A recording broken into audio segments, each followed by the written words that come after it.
Dazai is a depressed middle-aged man with nothing to look forward to in life, so he gives up and decides to end it all. On a cold, rainy day, Dazai and his lover are seen walking together without an umbrella until they arrive at a clearing with a raging river. This is exactly what Dazai was hoping for, since the rain made the river strong enough to sweep a person away, and right now, he wants to be that person.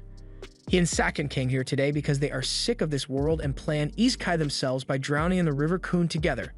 This way, they will be able to keep their promise to always be together, so before they jump in, they tie their arms together in solidarity. However, as we all know, there is only one true king of isekai, and he isn't going to let his job get stolen. So despite them being in the middle of the forest, Truck Kun shows up out of nowhere to take them out before River Kun does, even if it doesn't make much sense. In the next moment, Dazai wakes up in a cathedral, and as he gets up, he is greatly confused by everything he sees around him, but he just assumes this must be the world people get sent to after they die. The style is different from what he's used to, but he will get used to it eventually. Just then, a voice calls out to him and explains to Dazai that he has been summoned here as the hero of this world. The woman's name is Annette, and she says she is tasked with guiding those who end up here. To prove that this is indeed another world, she directs him to look out this window as a dragon and various other mythical creatures are seen roaming around in the world of Zauberberg. She tells Dazai that he is destined to become the hero of this world and restore the light, but he doesn't seem too happy about it. He wanted one thing, and that was to die alongside his lover Saken. But not only did he end up in a fantasy adventure instead, Saken isn't even here with him, so he feels like he has broken his promise to die with her. Oh well, that just means he has to try dying again, so Dazai chugs an entire bottle of pills and patiently waits for the sweet embrace of death by overdose. Annette freaks out after seeing Dazai poison himself, so she immediately begins using magic to detoxify his body, but as Dazai regains consciousness, he tells her to stop trying to save him because it's really inconvenient. She doesn't listen to him and asks Dazai to stand up so he can fulfill his mission as this world's savior. However, Dazai doesn't even want to save himself, much less a random world that he just ended up in. He never asked to end up here in the first place, but this surprises Annette, so she asks if he happened to get hit by a truck. Dazai recalls a brief encounter with a truck, so Annette explains that she hired Truck Kun to isekai people here as part of the service she offers. The way it works is simple. Truck Kun finds someone who is depressed or deeply unhappy with their life, which is why he usually camps outside League of Legends tournaments. But after he has run over his target, they get sent to this world and get a second chance to live a happy life, and they usually end up feeling better. The fact that Dazai got run over means he must have been really unhappy with his life, so she doesn't see why he wouldn't be excited for a second chance. While she may be right about Dazai's old life being miserable, that doesn't mean he is going to be any happier in this world. In fact, he is pretty pissed that Annette and her isekai service ruined what was meant to be the perfect conclusion to his story. All he wanted was to spend his last moments of life with his lover, but she had to go and ruin it for him. Annette can't believe Dazai is so upset with her, but she's not worried about it since he will surely change his opinion once he gets to see his awesome stats. However, as she opens the stat window, she is shocked to see that Dazai possesses abysmally low health and mana. In fact, his health is so low that he would probably die from a stiff breeze in his current state. Annette refuses to believe Dazai is so weak, so she checks to see if he has some kind of broken ability to balance out his weak stats. But as she opens his ability window, she finds out that Dazai has no skills at all aside from Depression level 5. Dazai is basically a glass cannon, but with no cannonballs, so Annette doesn't know what to do with him since something like this has never happened before. Dazai decides to leave the cathedral since there's nothing left for him here, but Annette feels the need to make up for her mistake, so she grabs Dazai's hand and apologizes for having him brought to this world since he wasn't meant to come here. She unfortunately doesn't have the power to send him back to Earth, but she can't let him go and live by himself either since he wouldn't last 10 minutes outside with his current stat points. Dazai isn't surprised to learn that he's incredibly weak since no matter where he goes, he has always been a failure.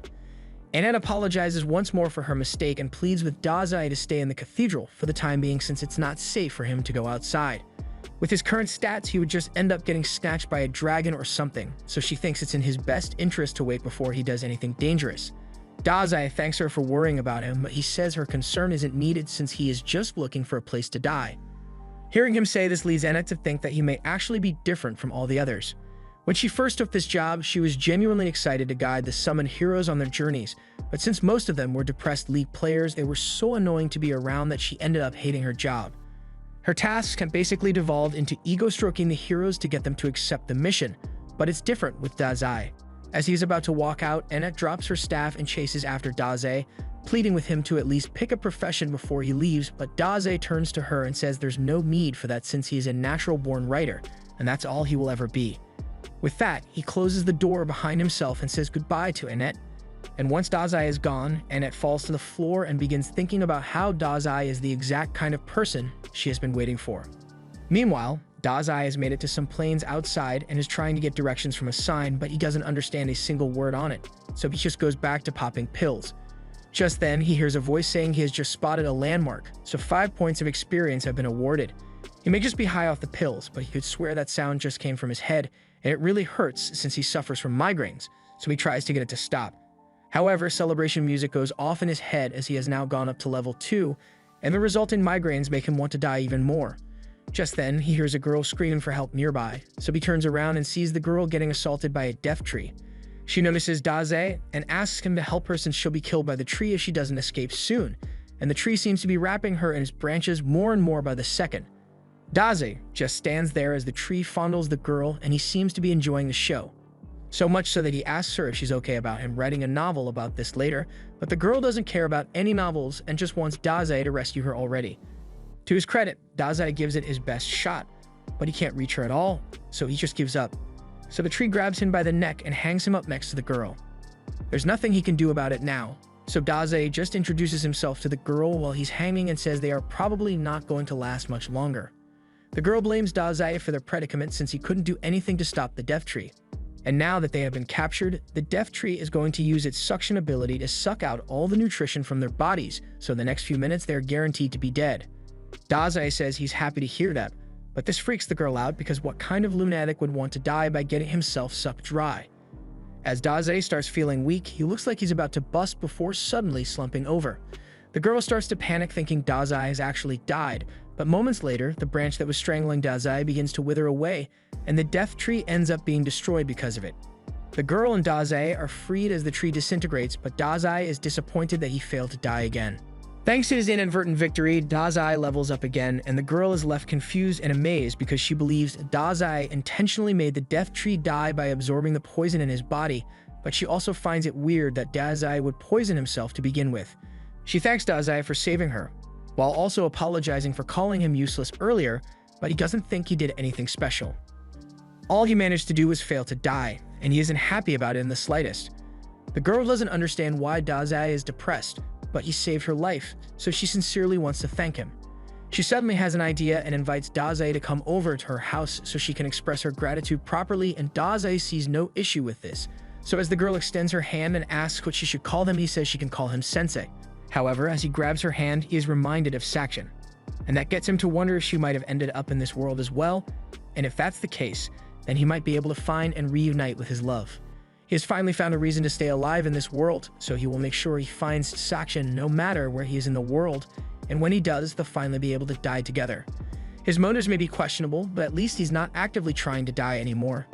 With that said, he has no idea where to even start looking, so he heads back to Annette's cathedral, and Annette is overjoyed that he decided to come back to her, so she can finally shoot her shot. However, as the cat girl shows up behind Sensei, Annette freezes in shock because she hadn't thought Sensei would find a woman so soon after going outside for the first time. He says he has a question to ask Annette, so she prepares herself, thinking he wants to ask about her. But Sensei says he wants to find a girl named Sakshan, so he was hoping Annette might have some information on that. Annette is disappointed that Sensei is asking about another woman, but she doesn't have any good clues about where Sakshan might be, so Sensei is back to the drawing board. Since he has nowhere to go, he follows the cat girl to her house. The girl tells Sensei to cheer up since there is still plenty of time for him to find Sakshan, but since her house is still pretty far away, she suggests they should stop at the castle town of Roth so they can take a break. She then holds his hand so that she can lead him there. However, Annette is also here for some reason, and she won't stand for such unholy behavior while they are out in public. The cat girl yells at Annette for smacking her hand over something as trivial as hand holding, and while she's on the topic of yelling at her, she questions why Annette is here in the first place, since it's not normal for a clergy to feel the need to abandon her post and follow people all the way out here. Annette doesn't really want to explain herself, but from the way she's looking at Sensei, the cat girl can already tell that she's in love with him. Annette denies having such impure intentions and claims that she is just here to watch over the weak otherworlder that she mistakenly summoned. As soon as the cat girl realizes that Sensei is from another world, She finally understands why he was so strong back when he saved her. Annette doesn't believe what the cat girl says since she saw Sensei's stats personally, and she knows for a fact that he is weakling. The cat girl still asserts that Sensei must be strong since he was able to defeat a death tree and save her life in the process, but this is terrible news for Annette since Sensei saving the cat girl's life is the first step to developing a romance. She can't believe she's already losing her chance to cat girl, but while they've been bickering this whole time, Sensei found something really interesting. It's a coffin that's the perfect size for him, so he climbs inside and says he has been feeling dizzy ever since he came here, so he's going to take a nap for a while, and they should wake him up when they get to the Tao. After that, he says goodnight to Annette and the cat girl, but the cat girl is mad that he still isn't calling her by her name, so Annette jokes that Sensei likes her more because he can actually remember her name. After that, Annette cheerfully ties a rope to the coffin Sensei is sleeping in and begins driving it away. The cat girl asks if Annette should really be doing all this since she is supposed to be a clergyperson at the cathedral, but Annette is too busy trying to pull the coffin until the rope eventually snaps. As they continue walking, cat girl gets tired of having to drive the coffin around, so she asks Sensei to get out and walk on his own 2 feet. However, there is no response, so she starts worrying that Sensei might have actually died somehow. Annette checks his stats and Sensei seems to be fine, so he must just be asleep. They are pretty close to the castle anyway, so Annette asks cat girl to just bear with it for a little longer so they don't have to wake him up. Meanwhile, inside the coffin, Sensei is peacefully dreaming about his beloved Sakshan, and no matter where she is, he will make sure he finds her so they can both die together. A while later, they finally arrive at the castle town of Roth, so Annette and cat girl open the coffin to let Sensei out. Sensei takes a look around the town, and he is now thoroughly convinced that he isn't in the same world anymore. Before they do anything, Annette says they should go to the castle and have an audience with the king, but they end up leaving the coffin in the middle of the road. Over at the castle, King Thomas and his daughter, Charlotte, are happy to meet them, and since they must be exhausted from such a long journey, he offers to let them all rest in the castle chambers for the night. But before that, he would love to hear some of Sensei's pleasant experiences. Sensei can't think of many pleasant things to talk about, but he did enjoy the coffin ride here, so he tells the king that he will teach him what it feels like to sleep in a coffin.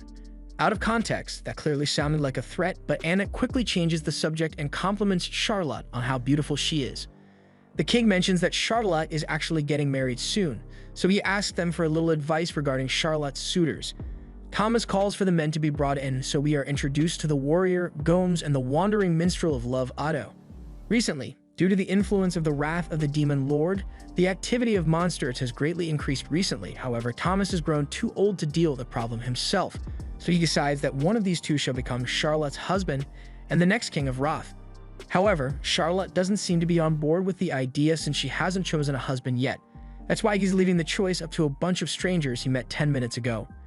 He wants them to pick who is more suitable to marry Charlotte between Gomes and Otto. But as the choice prompt shows up, Sensei does the sensible thing and says he has never met these men in his life. Charlotte's future hinges on this decision, so he thinks it's dumb to entrust it to a bunch of strangers like this, and if this is something he would do without a second thought, then he's not fit to be king. The king is left in shock, and after saying that, Sensei turns to leave while Annette and the cat girl frantically try to apologize for Sensei's actions. They try to explain that Sensei is from another world, so he's a bit blunt at times, but the king says it's fine since he isn't the type to hold a grudge, and Charlotte seems to have taken an interest in him. That night, while everyone else is asleep, Sensei spends his time looking out the window, so Annette gets up and asks him if he is having trouble falling asleep, so Sensei tells her that he just never sleeps well. Annette wants to take the opportunity to learn more about Sensei, so she asks him to tell her about Sakshan. But then she notices a tail pop out from under Sensei's sheets, so she takes the covers off and sees cat girl sleeping on Sensei's thighs. She won't stand for such debauchery unless she is the one who gets to sleep with Sensei, so she uses a pillow to smack cat girl and wake her up. Cat girl defends herself by saying it's cold and she's part cat, so it's totally normal for her to cuddle up to people for warmth. While Annette and cat girl continue arguing over this, Sensei gets up and leaves the room because of all the noise, and as he steps out into the hallway, he notices a beautiful light, so he goes out to look at the lake, and coincidentally, Charlotte is out here as well. Once she notices Sensei, she invites him to watch the lake with her since it's a beautiful night. Sensei agrees that the sight is very beautiful, so beautiful in fact that it makes him feel like drowning in the lake. Charlotte is shocked to hear him say this and asks if Sensei has enough problems to make him want to drown himself. But from what Sensei has seen so far, Charlotte seems a lot more trouble than him. After some silence, Charlotte confides in Sensei that she hasn't been able to make a decision between Gomes and Otto. Gomes had only recently arrived at the castle, but he is already the most reliable of their soldiers. Her father has faith in Gomes' strength, so she feels like she should probably choose him. But Otto was her childhood friend, and whenever she would feel down, he would always write a song and play it to make her feel better. She doesn't know whether to choose a husband whom she loves or one who would be the strongest king for the sake of her father. Sensei laughs at himself a little and says Charlotte is truly kind for worrying about what her father thinks to this extent, unlike Sensei, who has attempted to cancel his subscription to Life several times, always inconveniencing his family in the process. However, he has never once let someone else decide how he would live his life. He thinks Charlotte should make a decision based on what she wants, and to do that, she must figure out what her true desires are. The next day, King Thomas is called Sensei and the others to the throne room again, and he apologizes for the inconvenience, but he called them here because Charlotte has finally decided who she will marry, so he wants them to act as a witness to her choice. Annette thinks Charlotte will surely marry Gomes since she is likely to put the needs of the kingdom above her own, while Catgirl thinks Otto is a much better match for her. Thomas tells Charlotte to go up to the man she has chosen and to speak her vows to him. So Charlotte begins walking, however, instead of turning to Otto or Gomes, she grabs hold of Sensei's hand and says she wishes to drown in the lake with him. No one can believe what they just heard, especially Annette, who collapses to the ground. Charlotte goes on to explain her reasons, and after talking with Sensei last night, she thought about who to choose for a long time, and that led her to realize something. While initially she was leaning towards picking Otto since he always sang to her when she felt sad, she now recalls that he sang to her even when she wasn't sad, and he was even singing last night as well, and he never said he was in love with her. So he probably just wanted to perform his newest song for someone, and Charlotte just happened to be available to listen. And Gomes is a no-go as well since he smells awful. The king asks Charlotte to reconsider and choose a husband, which seems like an odd thing to be worried about after she declared her intentions to kick the bucket with Sensei. Charlotte snaps back at Thomas and tells him that it was a foolish idea to make her marry someone without asking for her opinion since she never even wanted to get married in the first place. In the end, Thomas never stopped to consider her feelings at all, but Sensei actually cared about what she thought and respected that it was her decision to make. Sensei now understands why Charlotte chose him, but before he can give her a response, Gomes takes off his helmet and says he never would have thought his cover would be blown because of his smell. He then transforms into his true form as a servant of the Dark Lord, and he says he had intended to acquire this kingdom by becoming its king so that he could eventually hand it over to the Dark Lord, but his plan has been ruined since Charlotte saw through his disguise. Sensei looks over to Charlotte and asks her if she had figured out Gomes was a demon, but she had no idea whatsoever. She just said he smelled because he really does stink. That means Gomes just blew his cover for no reason, but he doesn't want to admit that he was mistaken, so now that his cover is blown, he says he will just kill them all. This is the exact kind of situation where a powerful priestess would be really helpful, but she is still currently unconscious, so Catgirl tries waking her up while Gomes is distracted with the guards. Unfortunately, the guards don't last very long, so Catgirl is forced to grab Annette's body and run to avoid being crushed by a pillar. Since Annette won't be waking up anytime soon, Catgirl decides to take matters into her own hands and fight Gomes herself. She is currently level 14, so she should be able to handle herself well in a fight.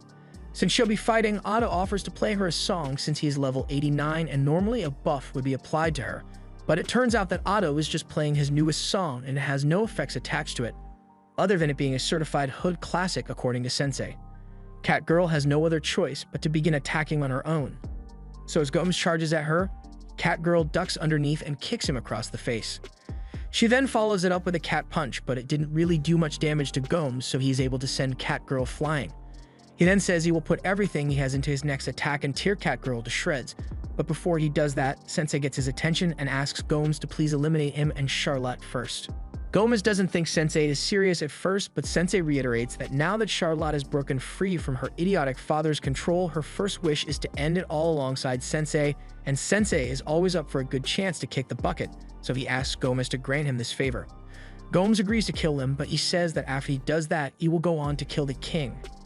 And then he will burn the city to the ground while killing every last citizen inside it. Sensei doesn't really care what Gomes does since she would be dead by then anyway, but Charlotte is starting to have second thoughts about dying. As Gomes begins charging at them, she tells Sensei that she can't let herself die yet since she wants to stay alive and protect the kingdom. Sensei is glad to hear that Charlotte finally understands what she really wants, so since she wants to stay alive, he pushes her out of the way so that he is the only one who will be pulverized. As Gomes continues to charge straight at Sensei, Charlotte tries to convince him not to let himself get impaled, but luckily, at the same time, Annette had just woken up and she uses her power to cast a barrier of light in front of Sensei and shield him from Gomes' strike. She has vowed not to let Sensei die as long as she is by his side. So as Gomes tries to break through her shield, he ends up shattering his horns in the process, and now that Gomes is defenseless, Catgirl is able to land a blow that sends him flying through the castle wall and into the lake. Both Catgirl and Annette are relieved that they managed to survive, and since Annette really helped her out during the battle, Catgirl feels the need to thank her. Annette thanks Catgirl as well for her help, and the two of them seem to be getting along a lot better now. And Otto is still here, just playing his harp without a care in the world. Charlotte has a lot to think about after what just happened, but suddenly her father runs up to her and starts begging for forgiveness for not considering her feelings earlier. Sensei was right when he said Thomas isn't fit to be king, and he now realizes that he's not even fit to be Charlotte's father, so he sincerely asks Charlotte if she is willing to forgive him. Charlotte gets down and tells her father that she forgives him, and from now on, she would like to talk to him a lot about the future of this kingdom and themselves. Thomas is really happy that he was able to reconcile with Charlotte, and Charlotte is happy her father finally understands her, but all Sensei can think of is how Annette and Catgirl messed up his perfect chance to get game over. A while later, Thomas acknowledged that he wasn't fit to rule as king, so he abdicated the throne to Charlotte, who now does everything in her power to make sure the kingdom is kept safe. And Otto is still making songs since he's got nothing better to do. Meanwhile, Annette and Catgirl are busy dragging Sensei's coffin to their next destination, and they are talking about how bold it was for Charlotte to become the queen at the age of 16, but they are sure it will work out somehow. Sensei gets out of the coffin and says what's important is that Charlotte made the decision for herself and she is standing by it, which is something that Sensei thinks is beautiful. After driving Sensei for a long time, Catgirl asks Annette if they can take a break and she has gotten really tired. They covered a considerable amount of distance, so Annette thinks it's okay if they take a little break. Since they stop, Sensei opens the coffin and asks if it is time to eat yet. Annette offers him some bread, but Sensei says he only eats boiled tofu, so if she doesn't have any, he's just going to go back to sleep. After the break, Catgirl asks how much longer it will take before they arrive at her house, and since Annette is the one with the map, she says it looks like it will take a few more days before they get to her hometown, but before that, Annette asks to make a stop at this Whiten Temple. Catgirl doesn't mind the delay, but she asks why Annette needs to go there, prompting her to start explaining the isekai process. Normally, otherworlders arrive in this world through one of the 4 temples and head to fight the Dark Lord from there. But since Sensei's goal is to find Saction rather than defeating the Dark Lord, Annette wants to head to the temples to see if they can gather any information regarding Saction's whereabouts. If they are unlucky, they might end up having to travel across the whole world, but Annette is totally ready to leave everything behind for Sensei. In all honesty, she doesn't want Sensei to fight the Dark Lord, even though it's her job to convince otherworlders to do it. She just doesn't want Sensei to be exposed to that kind of danger, so Catgirl trades her for being in love with Sensei. Annette denies any impure intentions, even if it's painfully obvious at this point. She tries claiming that Sensei gave her a breath of fresh air when she was beginning to give up on her job, so she wants to repay the favor and help him find the person he is looking for, that's all. Catgirl asks if that means Annette would be alright with it if she found out Saction was actually Sensei's lover or something. But while the mere thought of Sensei having a lover is painful, she still wants to confirm for herself if it turns out to be true. By the way, Catgirl wonders if Annette will even be allowed to enter this Whiten Temple since she kind of ditched her job to go on this journey. Annette doesn't think it's going to be an issue since she's good friends with the person in charge of this Whiten Temple, and it's not like she just abandoned her post either since she had her familiar send in an official resignation letter for her. And coincidentally, that same familiar is back and currently chewing on Sensei's head. After healing Sensei, Annette complains that her familiar is always causing problems for her, and now that she says it out loud, she realizes it might have been a bad idea to leave the delivery of her resignation letter to this thing. Her suspicions are confirmed when it spits up her resignation letter, so now it looks like she abandoned her post without notice, and she blames the familiar for it. Seeing the familiar fail so hard at its one job brings a smile to Sensei's face since he is a failure as well, so he names it Melos, and Melos takes an instant liking to Sensei. But Sensei doesn't really want a pet, so he just goes back into his coffin. Meanwhile, Annette is freaking out over the fact that she left her post without notice, so the temple is totally going to deny her unemployment claim later. Just then, Melos starts acting a little weird, and before long, he runs away, so something is clearly wrong. But it's not until a dragon descends from the mountaintop that they realize what Melos was trying to warn them about. A dragon is the strongest monster in the world, so Annette doesn't know what to do. But before the dragon attacks, a girl appears behind Annette and Catgirl, and she tells Ryuta to quit attacking random people. The girl then walks up to the dragon and begins petting it, so Annette and Catgirl are pretty confused by Point. They've never heard of someone managing to tame a dragon before, so they ask who the girl is. However, she just turns to them and says there are a lot of monsters in the area, so they should hurry up and leave before they get hurt. In fact, it looks like one of their teammates has already died. Annette apologizes for the confusion and clarifies that Sensei is still very much alive. He is just a weird otherworlder, so he enjoys sleeping in a coffin. As soon as the girl hears that Sensei is an otherworlder, a switch flips in her head, so she removes her cloak, revealing that she's a dragon girl, and says she will kill all otherworlders. The amount of power coming from her body is intense, so as she fires a blast at them, Annette is just barely able to hold it back for a couple of seconds with her shield, but her shield isn't strong enough as the blast still does a lot of damage. They are left sprawled out on the floor, and they realize the dragon girl's power is far superior to theirs, but they are still determined to protect Sensei at all costs, so they get up to fight once more. However, the dragon girl has grown impatient with their meddling, so she uses her intense pressure to force them to the ground. And while they are unable to move, the girl stands over them, giving Annette a clear view of the mark on her neck, which she recognizes to be the mark of the wrathful Dark Lord. The Dark Lord is about to finish off Annette and Cat Girl, but before she does, Sensei gets up and says there's no need for her to be so violent towards the others. She said her beef was with otherworlders, and that means the person she wants to eliminate is him. He tells her she is free to do whatever she likes to him. And since he isn't putting up a fight, the Dark Lord agrees to leave the others alone, and in the next moment, she punches a hole straight through Sensei's chest.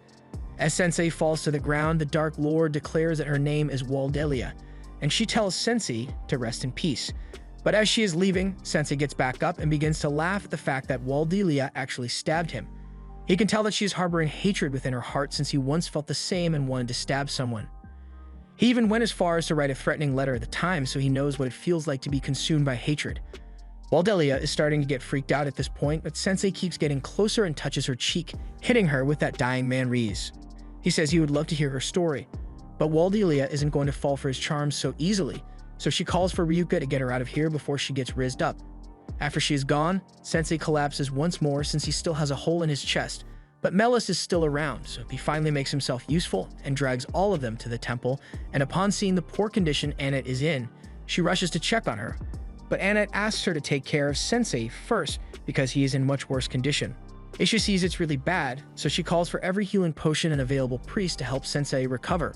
By the next day, Sensei is back up to full health, but he can't have that, so the first thing he does is go out and buy a bottle of poison to drink.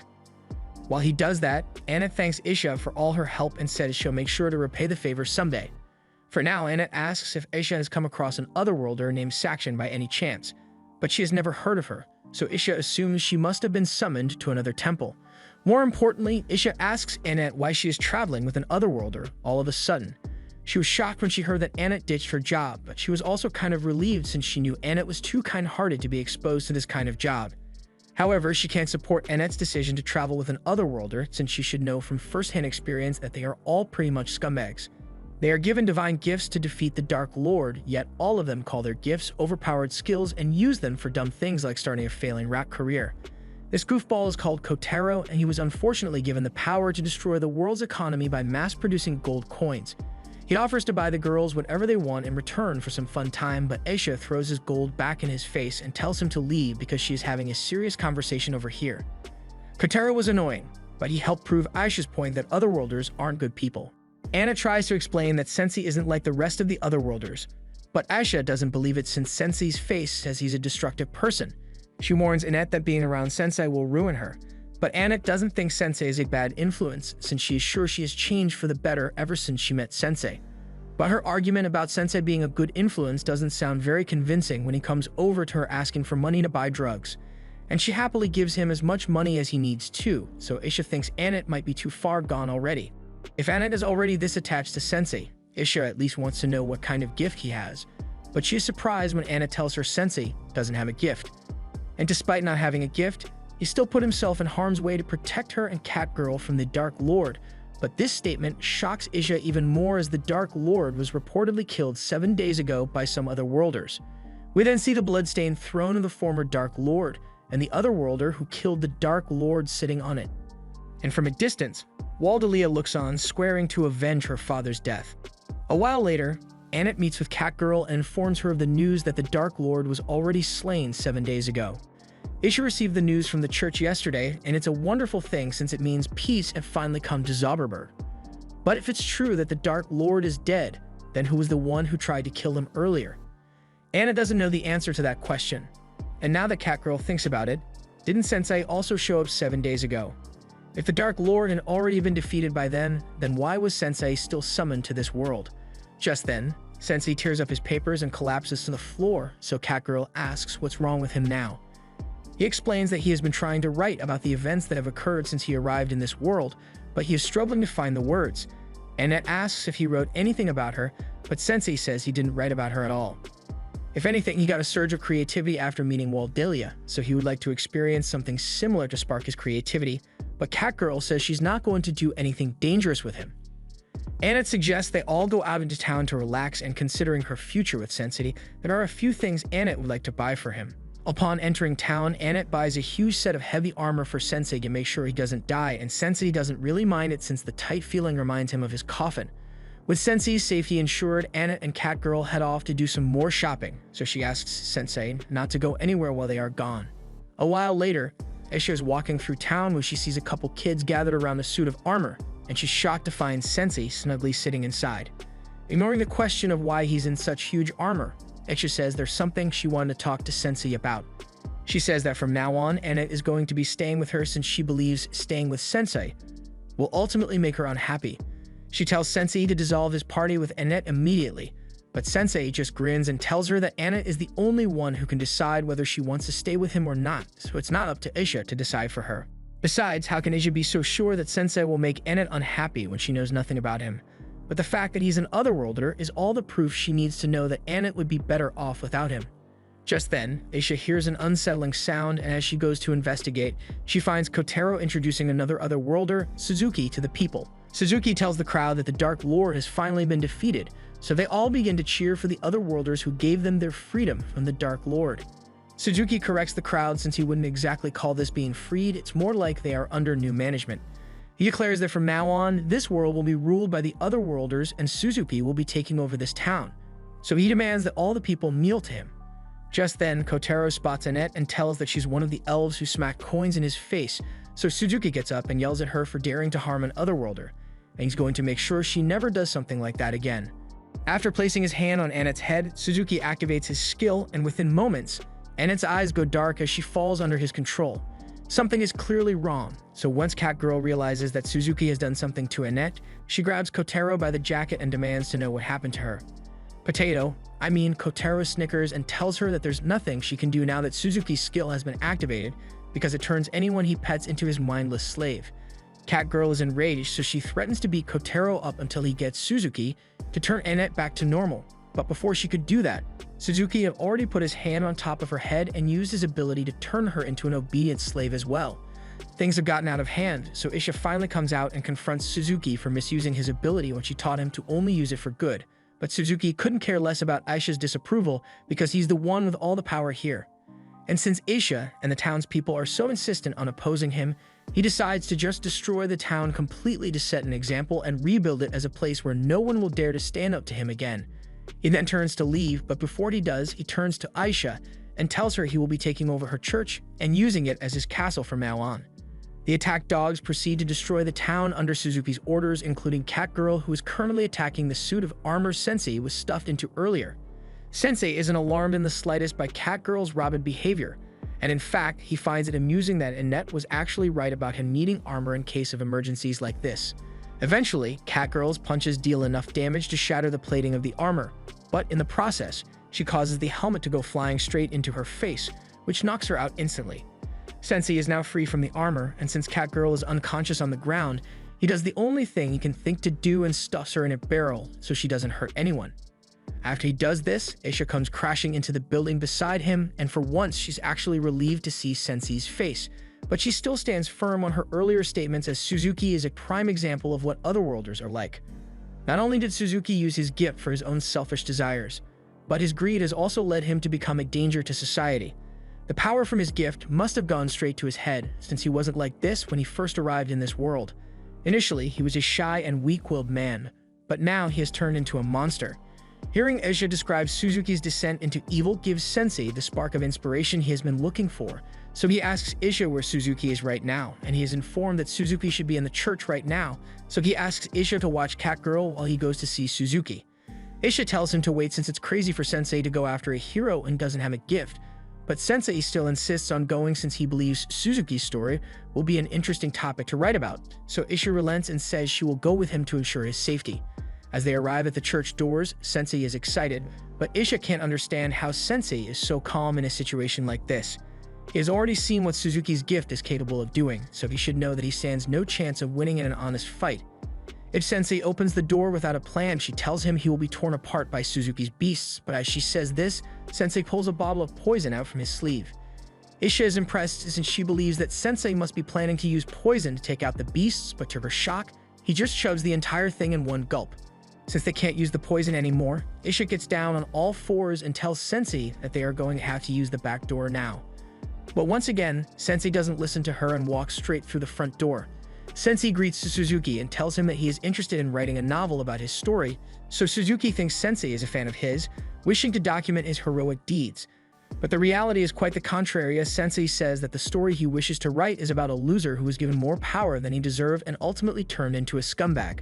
Suzuki feels insulted, so he orders his dogs to rip Sensei to shreds, and Sensei is still just standing there, so Isha takes it upon herself to defend him.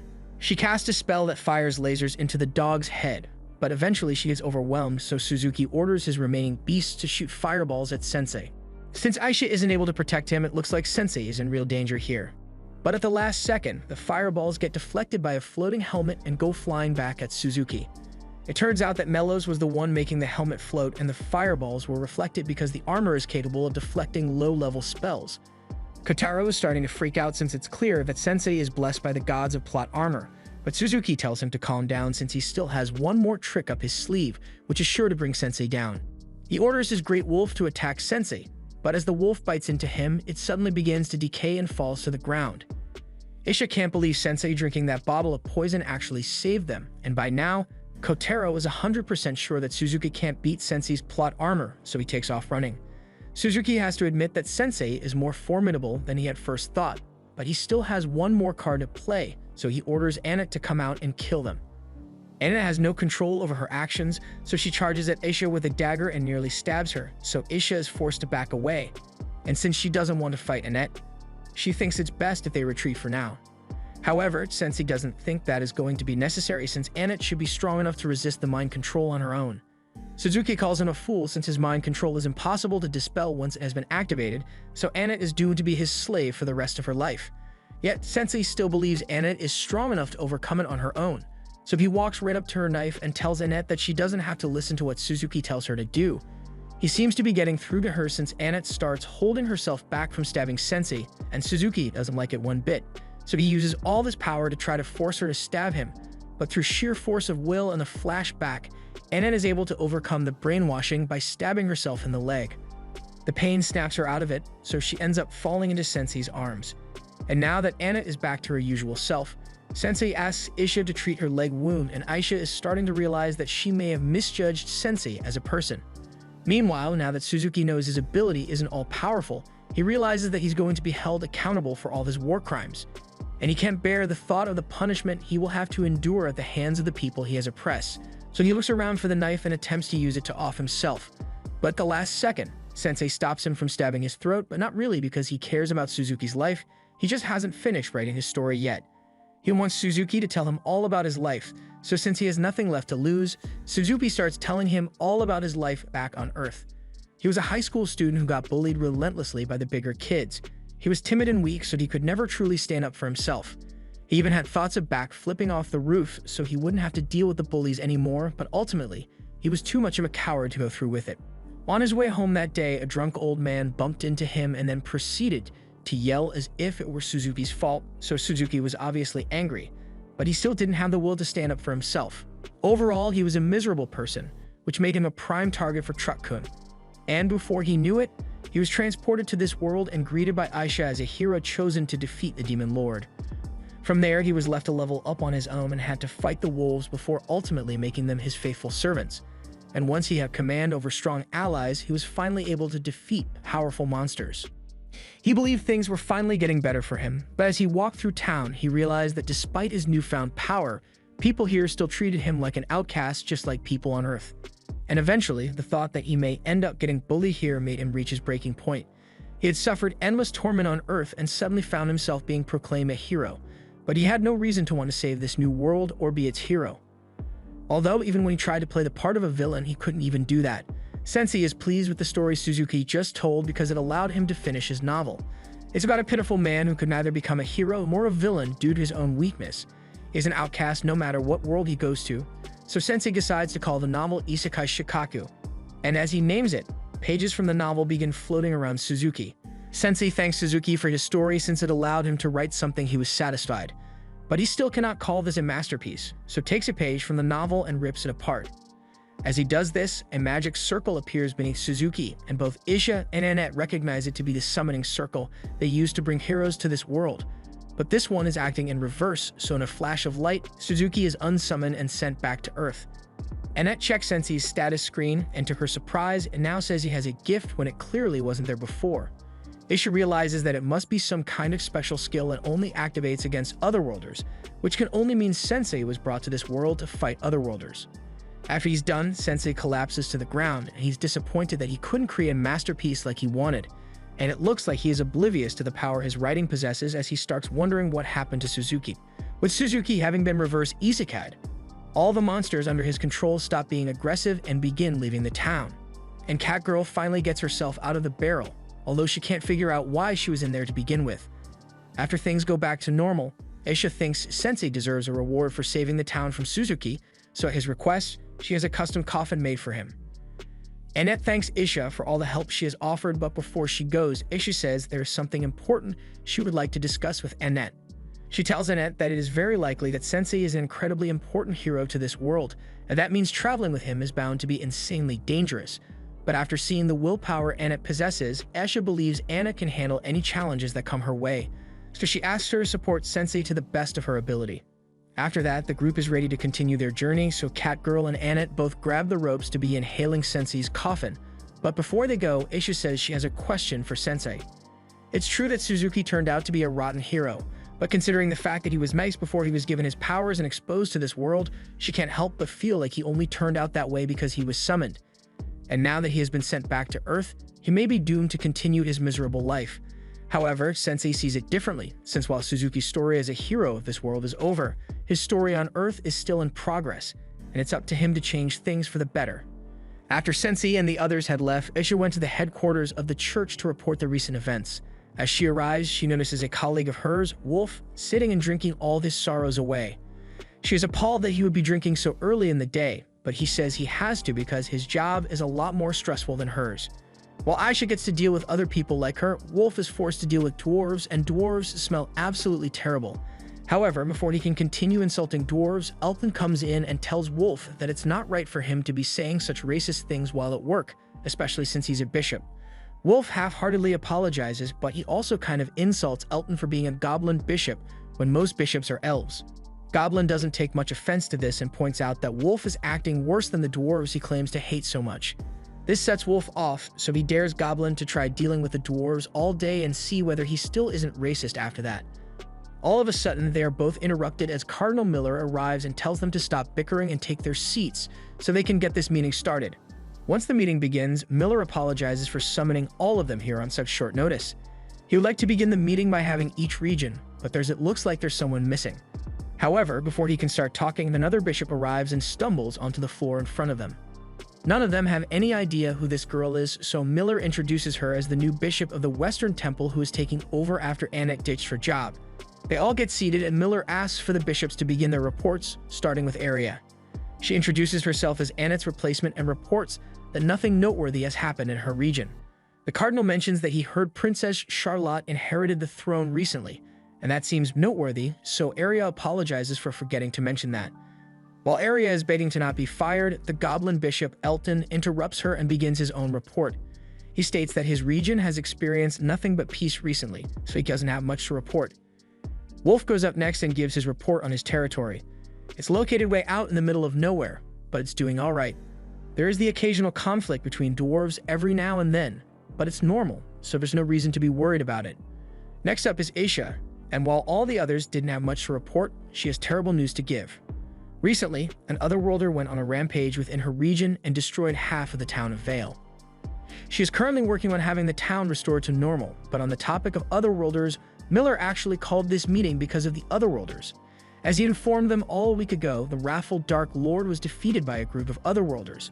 And in light of this, the Pope has decided to seal the magic circles that connect this world to the others and put Truck-kun on indefinite paid leave. Elton is glad the battle with the Dark Lord is finally over, but there's still a looming threat over this world. The 7 Otherworlders who defeated the Dark Lord have all claimed the land once ruled by the Dark Lord as their own. And the Pope has received a declaration from those 7, stating they will transform Zauberberg into the perfect utopia. This clearly sounds like a declaration of war, and the Pope is greatly distressed by their threat since the Otherworlders were meant to be angels sent from above to save this world, and he truly cared for them. However, now they've turned against him, and the Church has to prepare for the impending danger. They also have to worry about the Otherworlders who have been causing chaos in each region, and the daughter of the Dark Lord who disappeared from his castle. None of them ever thought the day would come when the Otherworlders would become the enemies of the Church, and if they worked together, the Otherworlders would become a far greater threat than the Dark Lord ever was. Arya is worried about how they are going to fight such strong people, but Aisha has an idea of how they could manage it.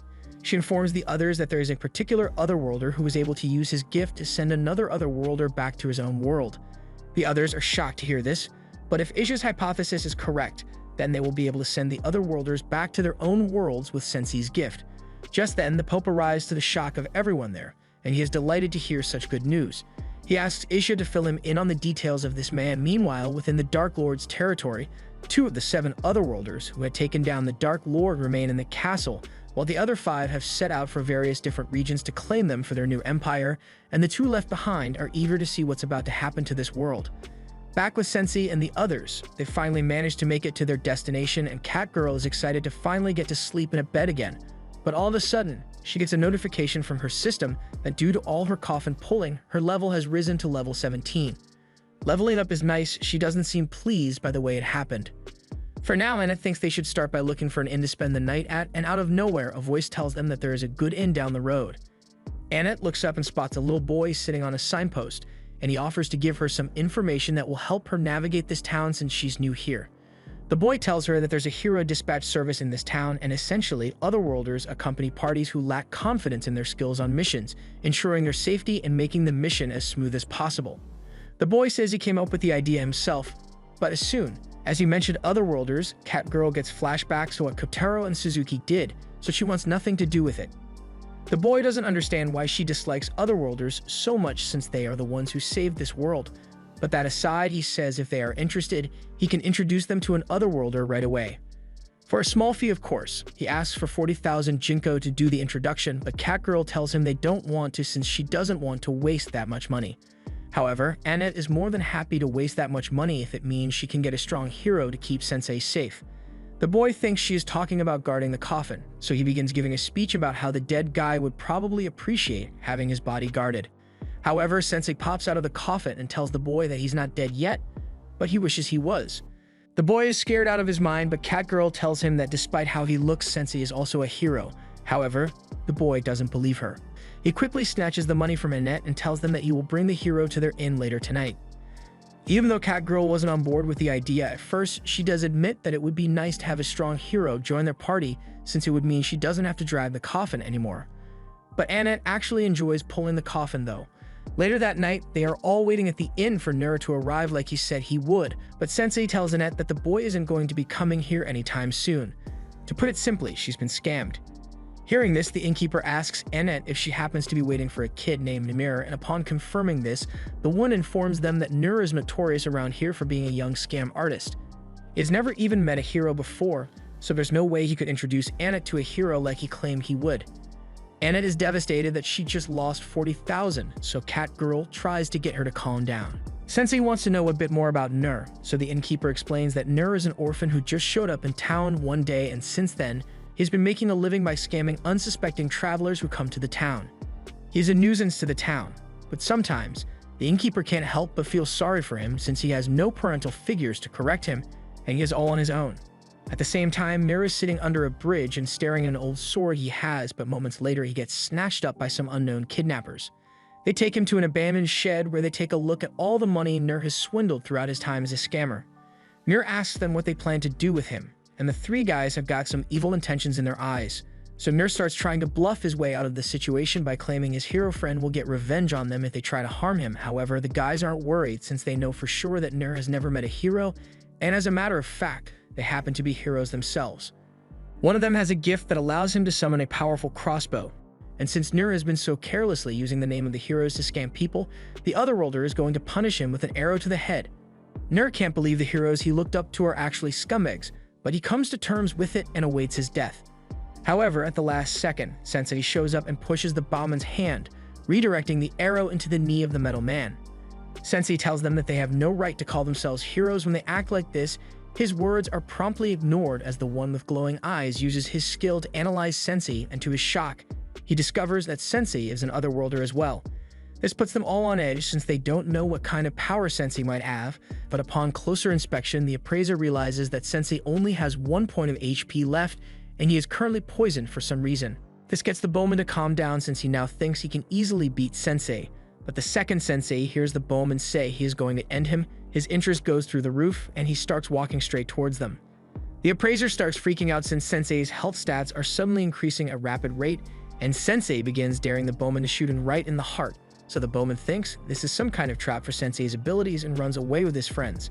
As they leave, Sensei is disappointed since he was really hoping that they would finish him off. Nur speaks up and asks Sensei if he is a hero, but Sensei denies being someone as noble as that. He's just a man trying to make it through the world of adults. Adults can often be cruel and conniving, but Nur is still a child, so he thinks he should try and preserve his innocence a little longer before he ends up as bad as those rotten Otherworlders.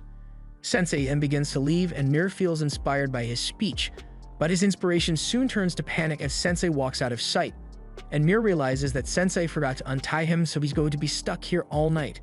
The next morning, Sensei and the others are getting ready to leave town to continue their journey, but Catgirl notices that Sensei seems to be sleepy, so she asks him if he managed to get a good night's sleep.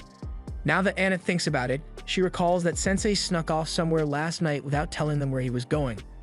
So she asks him if he spent the night with women or something. Sensei doesn't say anything other than he had an eventful night, and Annette is seriously crying over the possibility that another woman got to Sensei before her. However, they get interrupted by Mirror, who says they should hurry up so everyone can start going. As soon as Catgirl recognizes him, she starts yelling for him to give them back their money for lying to them, but Mirror maintains that he never lied to them since he has indeed brought a hero to join their party. And he is that hero, although he isn't very strong. They continue their journey, but shortly after, all of them get thrown in jail. They took Catgirl somewhere else. Onur assumes she must be the reason they all got locked up and speculates that she might have stolen from the royal family or something. Annette doesn't believe it since she knows Catgirl isn't the kind of person to steal from others, but right now, despite their predicament, Sensei is more concerned with finding out what kind of execution method this world uses.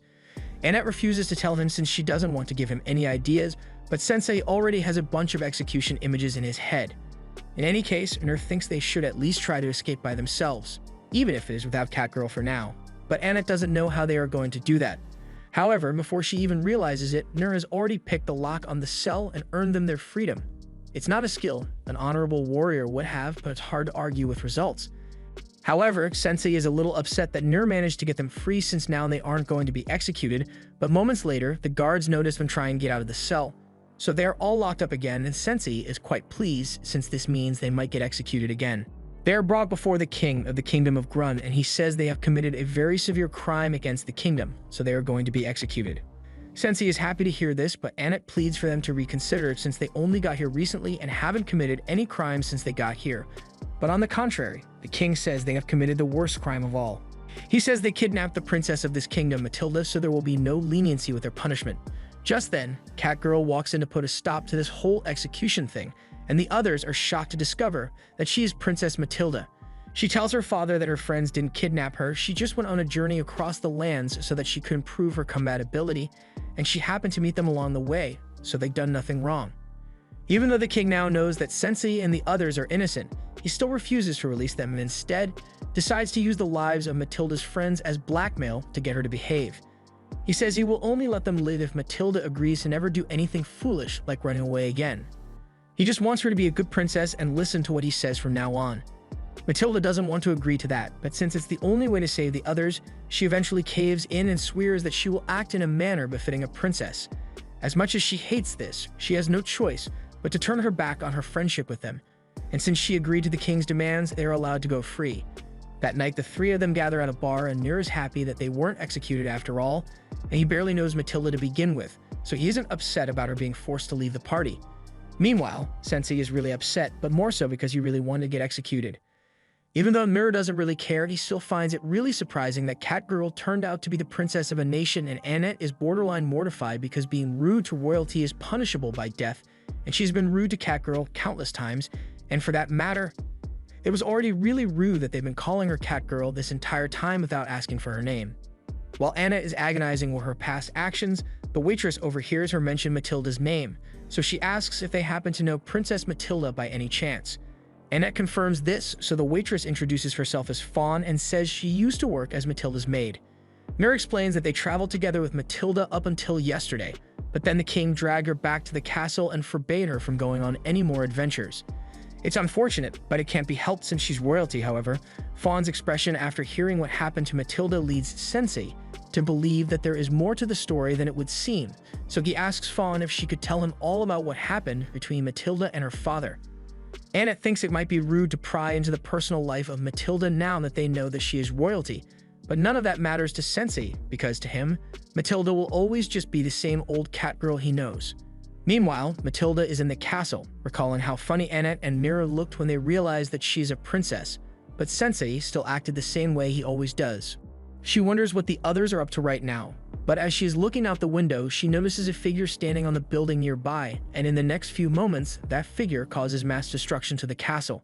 After all the chaos, the king and his guards are alerted to the presence of an intruder, but by the time they arrive, the intruder has already had the chance to take a seat on the throne.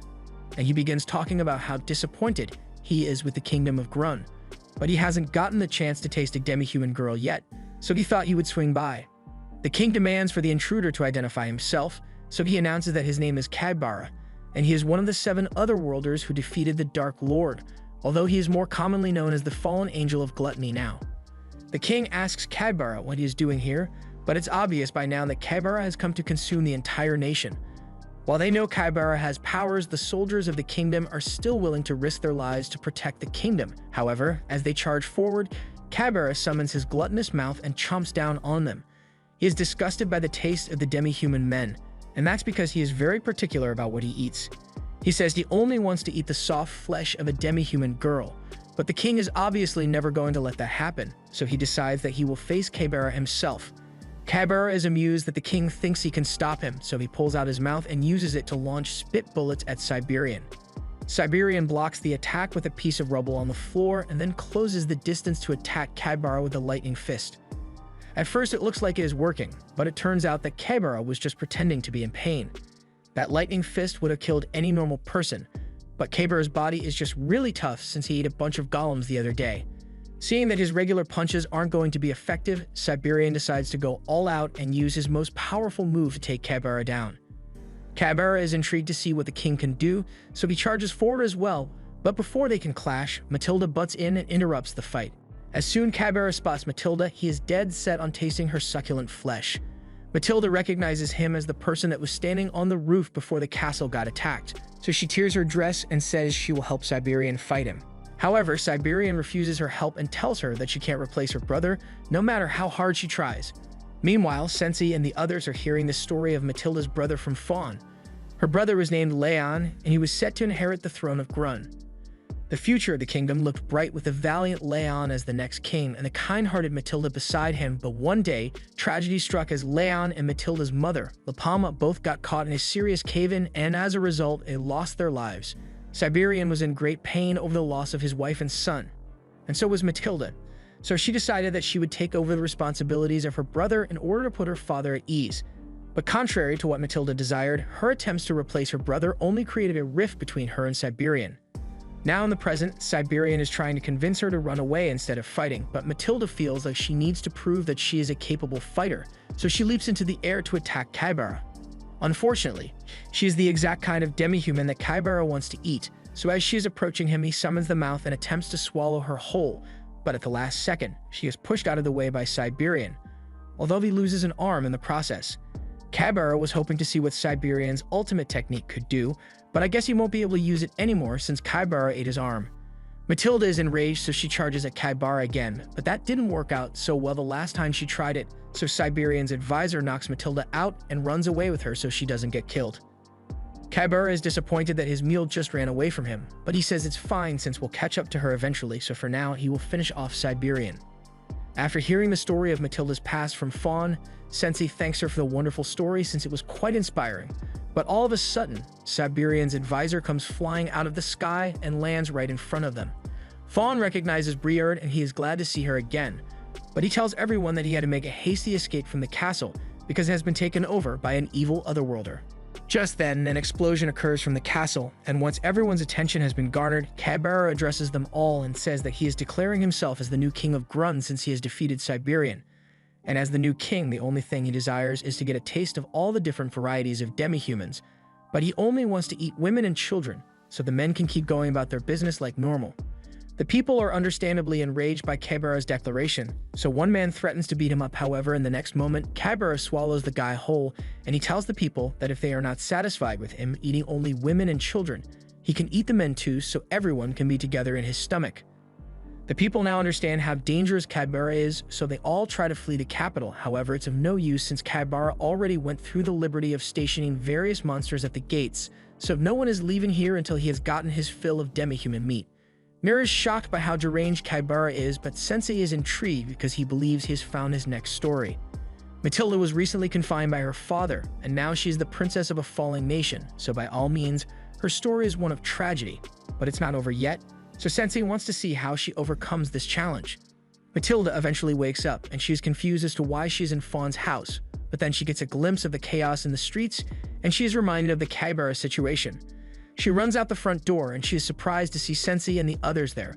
But now that she is awake, Briard tells Matilda that Kaibara has taken over the kingdom and is trying to eat the citizens, so Matilda begins angrily marching off to face him. However, Briard holds her back and says it is not a good idea to go face him, since even the kind stood no chance against Kaibara's power. Matilda tells everyone that Siberian was actually holding his ground against Kaibara, and the only reason he was defeated is because she ran into danger and he had to protect her, so she needs to make up for her mistake. And besides, she has a responsibility to protect the people of this nation since Leon isn't around anymore. Before Matilda can walk off, Annette mentions the tragedy that resulted in the death of 2 royals. She had heard of the accident before, but she never knew the people involved were Matilda's brother and mother. After they lost their lives, there wasn't a single citizen of Grund that didn't mourn them greatly, which is proof of how beloved the royal family is here. So if the people lose Matilda now, they would lose all the hope they still have. For now, as the princess of Grund, Matilda can't afford to be putting herself in danger so casually, so 3 of them will go handle Kaibara in her place. Matilda wasn't there to see it last time, but Sensei has a power that can defeat otherworlders, so everything will be alright. Sensei seems to be on board with the idea of confronting Kaibara, but as they arrive at the castle doors and are stopped by 2 monsters, Sensei says he came here because he wants to get eaten by Kaibara.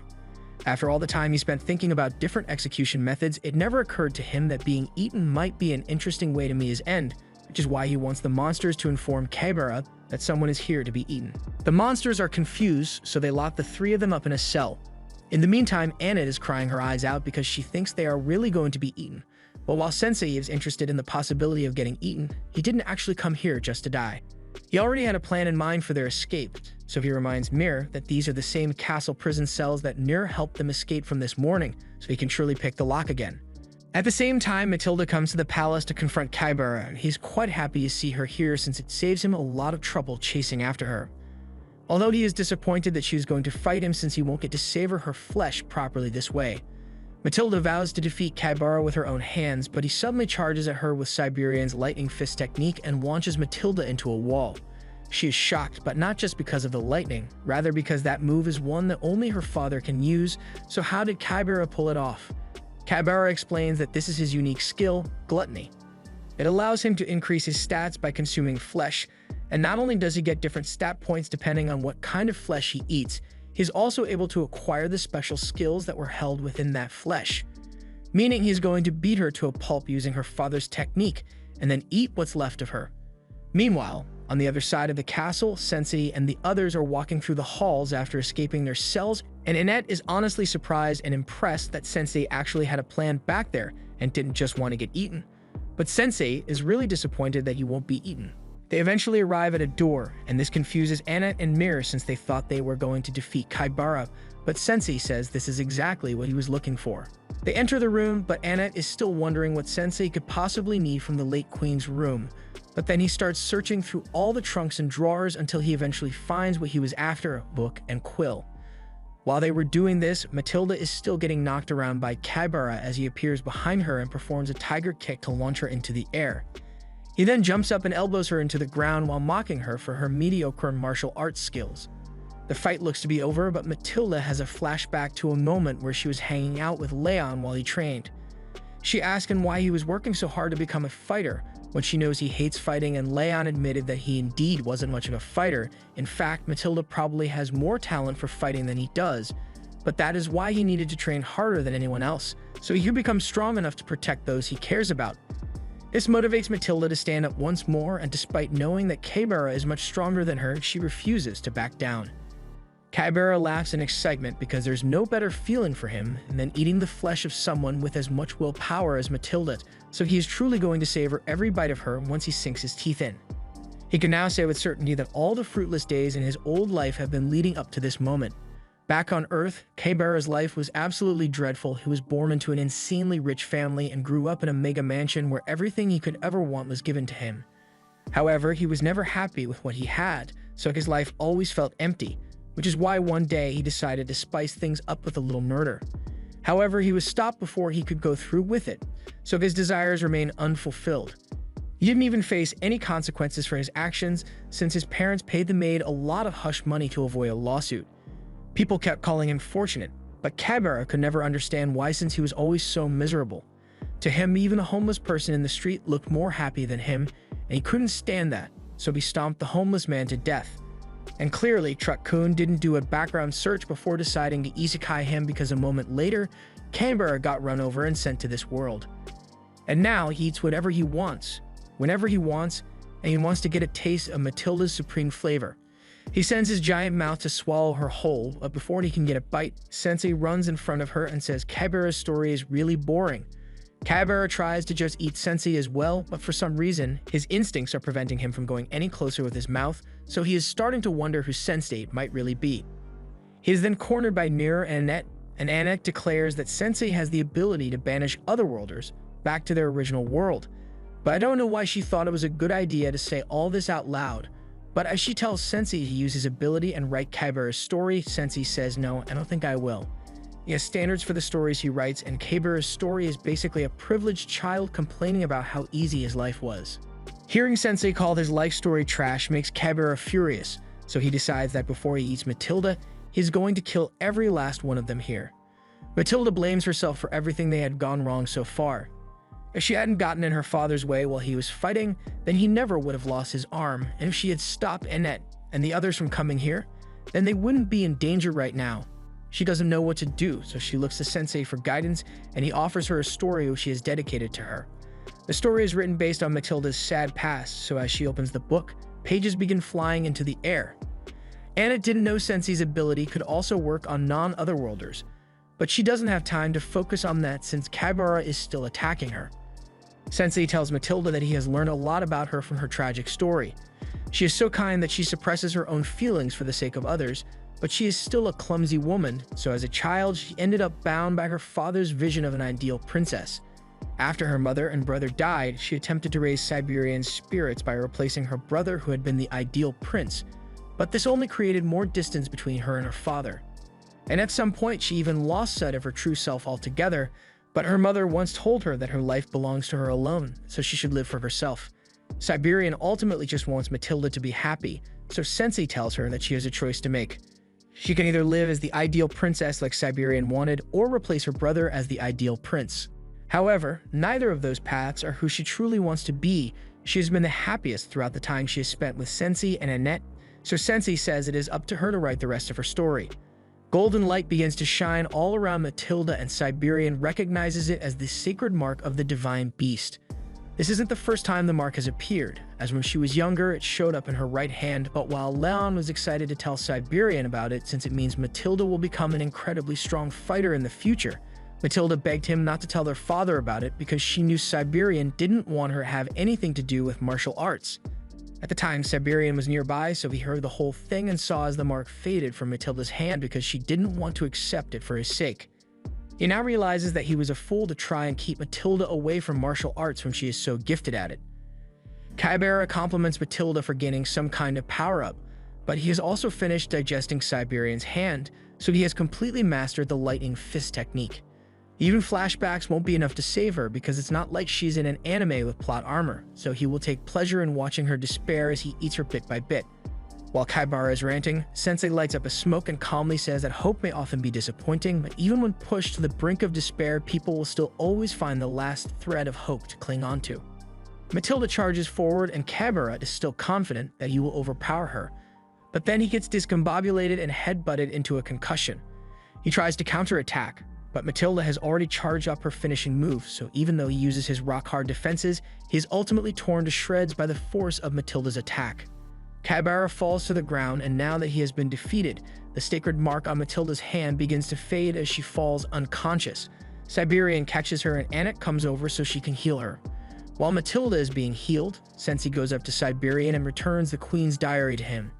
Siberian asks if Sensei read his deceased wife's diary without his permission, and Sensei doesn't deny it. But what's Siberian going to do? It's not like Sensei minds being sentenced to death for it. However, Siberian wouldn't dream of punishing Sensei because he owes him a debt of gratitude for giving his daughter guidance. Briard arrives a few moments later and he comments on how amazing it is that Matilda awakened her sacred mark, and not only that, but the move she used to defeat Kybera is actually an ultimate technique known as King's Fang, although her version of it is still incomplete. Just then, Kybera comes back to life as a monster, but this makes no sense since Siberian is sure Matilda's technique had killed him. Even Kybera doesn't know how he managed to survive that, but then he thinks back to the time he and the other 6 heroes defeated the Dark Lord, and it all makes sense to him now. He had mentioned before that he was one of the heroes who killed the Dark Lord, but something he didn't mention was that while no one was looking, he had taken a piece of flesh from the Dark Lord and eaten it.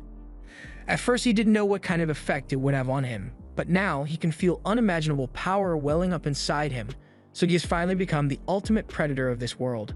And with his new power, the first thing he is going to do is annihilate this entire kingdom. Or at least that's what he would have done if he didn't get decapitated mid-sentence. The others are surprised to see Waldelia here, along with her dragon, and Kybera recognizes her as the Dark Lord's daughter, and he says he has something important to tell her. He starts talking about how much he enjoyed sticking her father's meat in his mouth, but Waldelia doesn't want to listen to another word from Kybera's mouth, so she blasts him to ashes. Everyone is in awe of the power Waldelia possesses, and they are worried she may target them next, but then she hears a familiar voice that puts her on edge. Last time she saw Sensei, he has a hole in his chest, so she wonders how he could have possibly survived. However, Sensei doesn't answer her question and instead asks her if she feels any better after killing one of the people who killed her father. Waldelia doesn't know how to answer him, so she just threatens to kill Sensei the next time she sees him and flies away in her dragon. Nur is amazed that Sensei was able to scare off a woman as scary as Waldelia, but all Sensei can think about is how the look of sadness remained in Waldelia's eyes even after she had gotten revenge on one of the people who caused her father's death, so he would love to write her story at some point in the future. The next day, operations have begun to repair the damage to the palace, although I don't know how they fixed a hole in a tree, and Sensei and the others are given a sincere thanks from Fawn on behalf of everyone at the royal capital. They are about to leave town, but Matilda isn't going to be coming with them since she decided to stay home and support her father. They'll miss her, but they can respect the decision she made. Meanwhile, Matilda is sitting in her room, but the king comes in and asks her what she's still doing here. Her friends already left to continue on their journey, and he wants her to go with them. Matilda tries saying she wants to stay and support him, but Siberian isn't weak enough to need the protection of a novice martial artist like her, which is why he is encouraging her to go out on an adventure and gain some experience. But once her journey is over, she has to return home to him. Matilda understands what he is trying to say, so she changes into her adventuring clothes and jumps out the window. Before she goes, she thanks her father and promises to become a powerful martial artist, just like him by the time she returns. Down the road, Annette and Nir are pulling Sensei's coffin, but Sensei stops them and says that, unlike Annette, Nir has no talent for coffin pulling, so he isn't allowed to pull it alone. Nir tells Sensei to get out of the coffin and walk then, since there's no way Annette can pull it alone, but it doesn't look like she will have to since Matilda comes running up behind them, and they are all happy to see each other again. Matilda leads the group to the largest tree in Zauberberg. Anna has been here before, but she still finds the tree to be magnificent no matter how many times she sees it. The World Tree is said to be a holy tree that watches over Zauberberg and grants protection to those who visit it. There's a small town called Tamerico nearby where the people live alongside nature, so Annette suggests that they stop there so they can pray for protection before continuing their journey. However, as they arrive, instead of a quiet town, they find a whole-ass casino in the middle of it. There has never been anything like this before, and people are already losing their life savings and getting their bananas stabbed in the parking lot. Actually, that's pretty realistic. Sensei says it's perfectly normal for people to ruin their lives when given the opportunity, so he doesn't really care about the casino. He is far more concerned about the fact that he is out of pills. He's been managing so far, but without his happy pill, he has a sudden urge to go swing off a tree by his neck. For now, Annette thinks they should go talk to the town mayor to find out what happened to this town, but first they need to stop Sensei from tweaking and eating pebbles. Once they find the mayor, he explains to them that several months ago, some otherworlders who came to see the World Tree decided to start living here, and they decided to build a casino to keep themselves entertained. But the casino attracted even more unsavory otherworlders, and now the village is nothing more than a den for vices. It's even having effects on the environment as all the leaves of the World Tree have begun to wither and die. The World Tree has been growing weaker ever since the otherworlders took over, so it must be a sign that the tree spirit is saddened by the events that have transpired. The mayor pleads with them to help restore the village to what it once was. But as the quest box appears, someone speaks up from behind them and says he will help save the World Tree. He says his name is Yamada, and he is an otherworlder, so the others are put on edge by his appearance. Yamada says he can understand why they would be wary of otherworlders, but he assures them that he is different from all the other otherworlders as he truly wants peace for this world. Matilda didn't realize there were otherworlders who are actually nice, and Annette is happy to have all the assistance she can get, but as she calls over to Sensei so they can start going, she realizes that he has disappeared. Sensei has wandered into the middle of town. He's feeling better than ever. His back is straight and his mind and body are healthy, so he really needs to find some pills to put him back on the edge of death. As he is walking, he comes across a mysterious cave, and he gets a feeling this might be interesting, so he heads over, and to his surprise, he finds a bunch of idiots smoking the Zaza. Sensei is elated to find such a den of unhealthy life choices, so he asks them to please pass him some weed because he really needs it. Just then, a woman comes out of nowhere and touches Sensei's face. She has never seen him around here before, and she doesn't want him falling victim to addiction, so she offers to take him to a place that is much more fun than this. She takes Sensei to a nearby bar, and she is amazed by how much he has been drinking since he got here. Sensei tells her that he's trying to drink himself into a coma, and the woman thinks Sensei is a really interesting person. She wonders what he was doing in that cave because that's where people who are addicted to the World Tree's pain-relieving leaves go. Sensei tells her that he lost something very important to him, so the thought of having a healthy body and mind is so horrifying that it keeps him up at night. The woman is even more intrigued by Sensei now, so she offers to do something to help him sleep comfortably.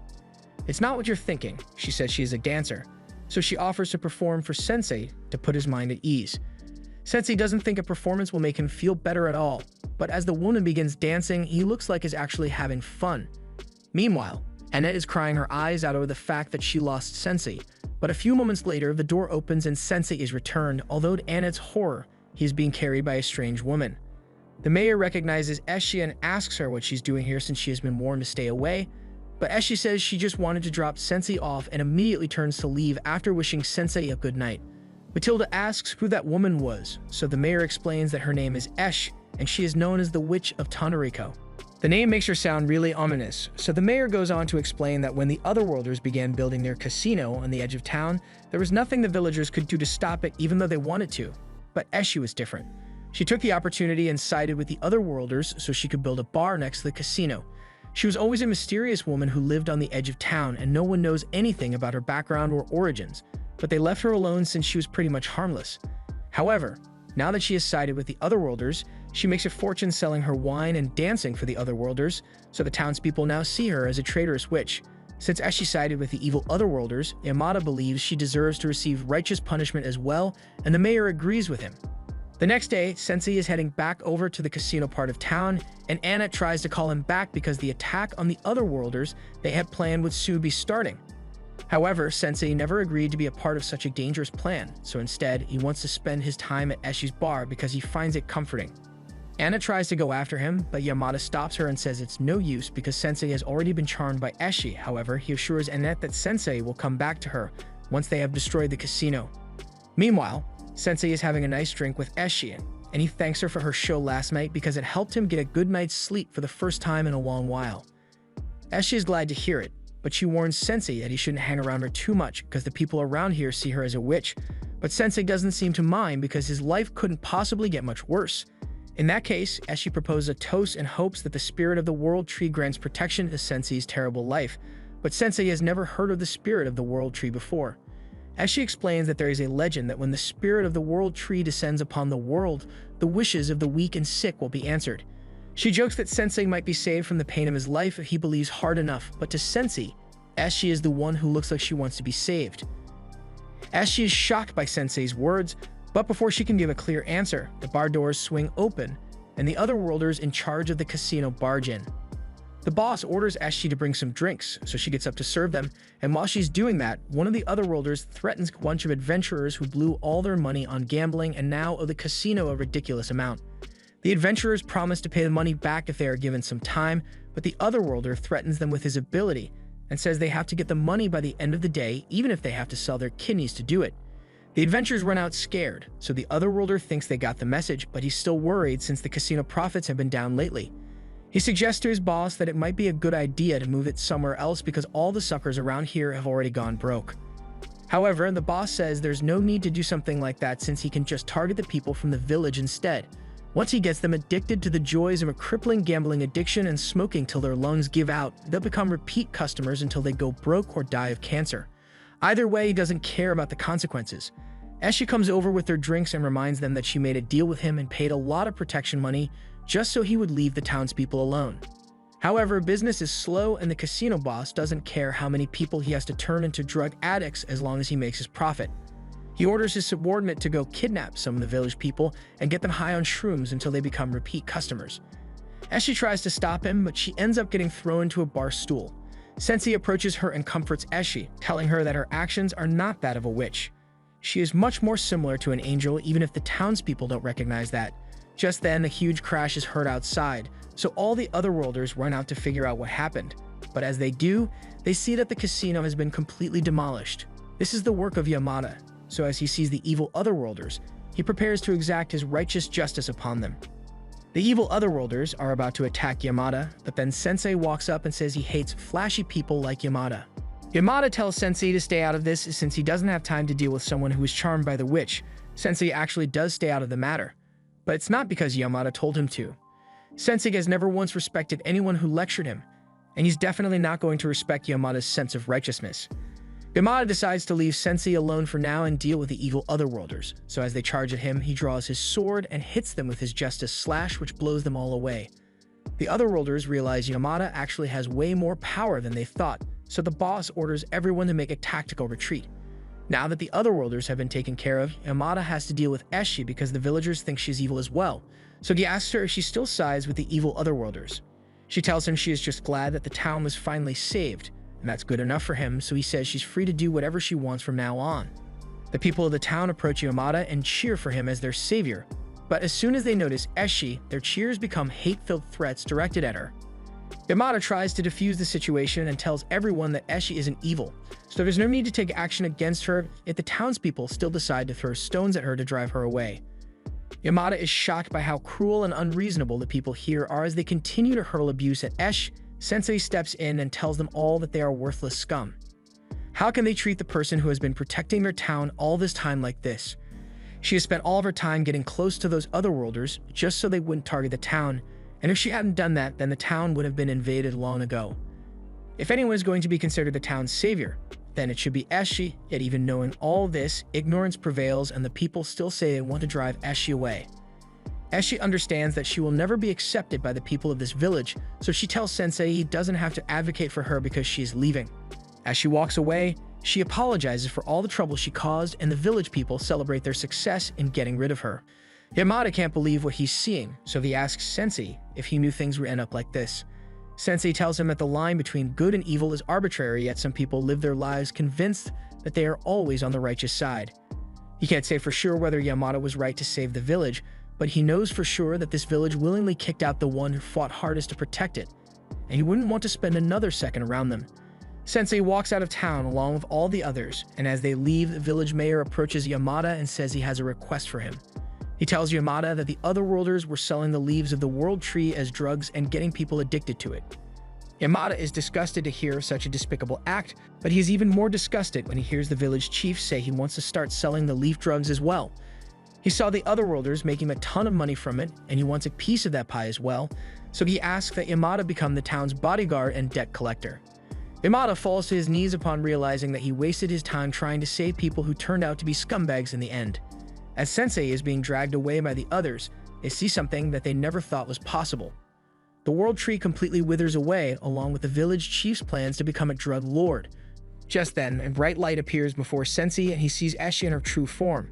It turns out that she was the spirit of the World Tree all along, and she thanks him for being the only one who was actually kind to her. She can't stay here much longer, so she leaves Sensei with a parting gift and provides a jar with infinite pills for him. The group's journey soon brings them to a desert, but the blazing heat is too much for them to bear. It's so hot that Mira has to take a break to hydrate the magic carpet, but Sensei seems to enjoy it since there's a chance he passes out from heatstroke. Matilda asks Annette if they really have to cross this whole desert because there's still nothing but hot sand up ahead, and Annette isn't sure if they should keep going forward or not. She would like them to take the shortest path to the Dritten Temple, which cuts through this desert, but with how things have gone so far, she doesn't think it's possible for them to make it all the way across the desert without dying from the heat. They are having a rough time, but now that they think about it, Mir seems to be doing perfectly fine despite the heat. Mir tells them that the heat doesn't bother him because he was actually raised in this area, so he knows how to navigate a desert easily. This is great news since Mir can now help them traverse this barren wasteland. And his first tip for surviving the desert is that it is actually safer to travel during the day despite the heat. At night, you are much more likely to run into monsters or bandits, so the day is a much better alternative, or at least it should have been, because they still end up getting attacked by bandits. The JoJo-looking ass bandit leader is an Otherworlder named Toru, and he declares that this is his territory, so if the group wants to pass, they are going to need to pay a fee. This is the last thing Matilda wanted to have to deal with when it's already so hot, but since they are cornered, there's no choice. Annette tells Sensei to go hide inside the coffin, but with how hot it is, the inside of that coffin is basically an oven at this point, so she tells Sensei to just stay out here instead.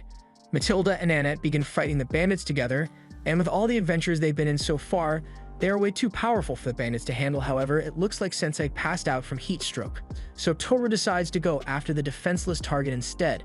Nur is close to Sensei, so he stands to defend him from Toru, but he is still scared to draw his sword. Toru stops in front of Mir and mocks him for thinking he can protect others when it is obvious that he has never even held a sword before. He reminds Mir that wielding a sword means one is prepared to die, and Toru isn't above killing children. He is totally fine with using his scorpion venom to give Nur a slow and painful death, so he asks if Nur really wants that. Nur may not want to die like that, but Sensei definitely does, so he starts inching up Toru's scorpion and asks to be given that excruciatingly painful death. Toru is freaked out by Sensei, but he assumes Sensei must think the poison is a bluff, so to prove that he's not bluffing, he stabs Sensei and injects him with tons of scorpion poison.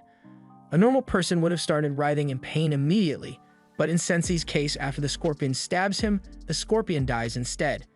Sensei is disappointed by the fact that he's still alive, and Toru is devastated that his scorpion has been killed, so he charges towards Sensei and intends to make him pay. Nur is still too scared to draw his sword and fight, so he just stands there as Toru attempts to bash Sensei's head in. However, just before Toru could do it, they hear the sound of a beast howling, and Toru's gang recognizes it as the Desert Wolf, so they need to get out of here quickly. Toru reluctantly decides to retreat, but he swears that he will avenge his scorpion. Now that things have settled down, Annette starts healing the hole in Sensei's chest, but even though they won the battle, Nur is feeling sad because he didn't have the courage to fight when his friend needed him the most. Matilda comes over and tries to cheer him up, saying it's not a big deal if he was too scared to act, he can just handle it the next time they get into a fight. Once Annette is fine healing Sensei, Nur apologizes for not being able to protect him. Nur blames himself for being a coward, but Sensei tells him that it's not his fault since no one ever starts out as a hero. People become stronger by facing their failures and moving forward in spite of them, so Nur shouldn't beat himself up too much over it. In any case, Annette is worried about the beast sound they heard earlier, so she doesn't want to stick around here long and asks Nur to lead the way. Nur feels better now that he has a way to make himself useful, so he leads the group to the home he grew up in. The place is called the Was Orphanage, and Mir says they can stay here for the night, But as he starts walking inside, he spots 3 familiar faces he hasn't seen in a while, and the kids are happy to have Nur back after such a long time. The woman who raised Nur, Kathy, comes out and welcomes him home, so the group is treated to a wonderful meal alongside the orphans. Nur is really excited to have some of Kathy's cooking, and the food today is especially delicious since a kind stranger has been donating a lot of ingredients to the orphanage lately. Kathy really wants to thank this person, but she has no idea who it is. One of the kids starts talking to Nur and reminds him that he said he wouldn't return to the orphanage until he had become a valiant hero, so they want to know if he did it. Matilda is watching Nur to see what he says after his fumble during their recent battle, and Nur knows he is no valiant hero, but he tells the kids that he's technically part of a hero's party, and he's technically not lying since Sensei counts as a hero from another world. Sensei denies being a hero of any kind and says he is just an author who writes stories, so the kids excitedly ask him to tell them a story. Sensei is fine with that and is about to begin his depressing story, but Kathy stops him since she doesn't want anyone traumatizing the kids before bedtime. Later on in the night, all the kids are asleep and Annette comments on how cute they all are, but all of a sudden, they hear the sound of the monster from before and it sounds pretty close. Kathy comes out and tells them that the sound is that of a wolf that has been terrorizing this area recently. The sound of its howling scares Kathy near death every night, and since she has to worry about the kids' safety, she locks the door and warns everyone that they need to stay inside at all costs if they want to survive the night. Meanwhile, Stensige is out on a leisurely night stroll, and he happens to come across the scene of a horrifying massacre. Now, horror movie instinct would tell me that it's time to turn around and act like I was never here, but Sensei thinks this might be interesting, so he keeps going forward. Back at the orphanage, everyone has gone to sleep, and it looks like they haven't realized that Sensei is missing yet. Matilda accidentally punches Nur in the face while she's asleep, waking him up and causing him to see a shadowy figure lurking outside the window. Nur remembers what Kathy had said about the wolf that prowls around this area, so he is really scared, but he also wants to protect everyone, so he grabs his sword and heads outside to check if there's anything out of place. As he does this, he ends up bumping into a man carrying a basket of vegetables, and at first he thinks this guy is a thief, but the guy swears that he wasn't doing anything suspicious, even if his actions definitely look suspicious. Nur realizes that this must be the person who has been secretly bringing food to the orphanage, but he asks why the man doesn't just deliver it directly since everyone would love to thank him personally. The man says he doesn't need to be thanked since he is satisfied just watching the happy faces on the kids as he spies on them through the windows. The man may be a little creepy, but his heart is in the right place, so Nur asks him to come sit with him. The man asks why he hasn't seen Nur around the orphanage before today, so Nur explains that he is currently traveling, but he grew up in this orphanage after his parents died when he was younger. The sword over there apparently belonged to Nur's father, so now he is dreaming of becoming a hero that is worthy of wielding that sword, so the others from the orphanage can be proud to have him as a big brother, although it's difficult for him to find the courage to actually do it. The man is moved to tears by Nur's story and says Nur is a great kid, but Nur doesn't think there's anything great about himself. To cheer Nur up, the man asks if Nur could tell him some stories about his travels thus far, and Nur is happy to oblige. All the while, Sensei has been standing in the corner and taking notes because he finds Nur's story to be quite interesting. Nur and the man talk through the night, and by the time the sun has risen, the man is getting ready to leave. Before he goes, Nur invites him in to have breakfast with everyone, since they'd all love to meet him. However, while the man appreciates the offer, supporting them from the shadows is more than enough for him. Besides, he doesn't think he deserves to be thanked in the first place. Nur can tell that the man seems a little upset, so he wants to do something to cheer him up and asks if the man has a little more free time to spend. Nur and the man head out into the desert, and thanks to the man's keen nose, they are able to quickly track down an oasis.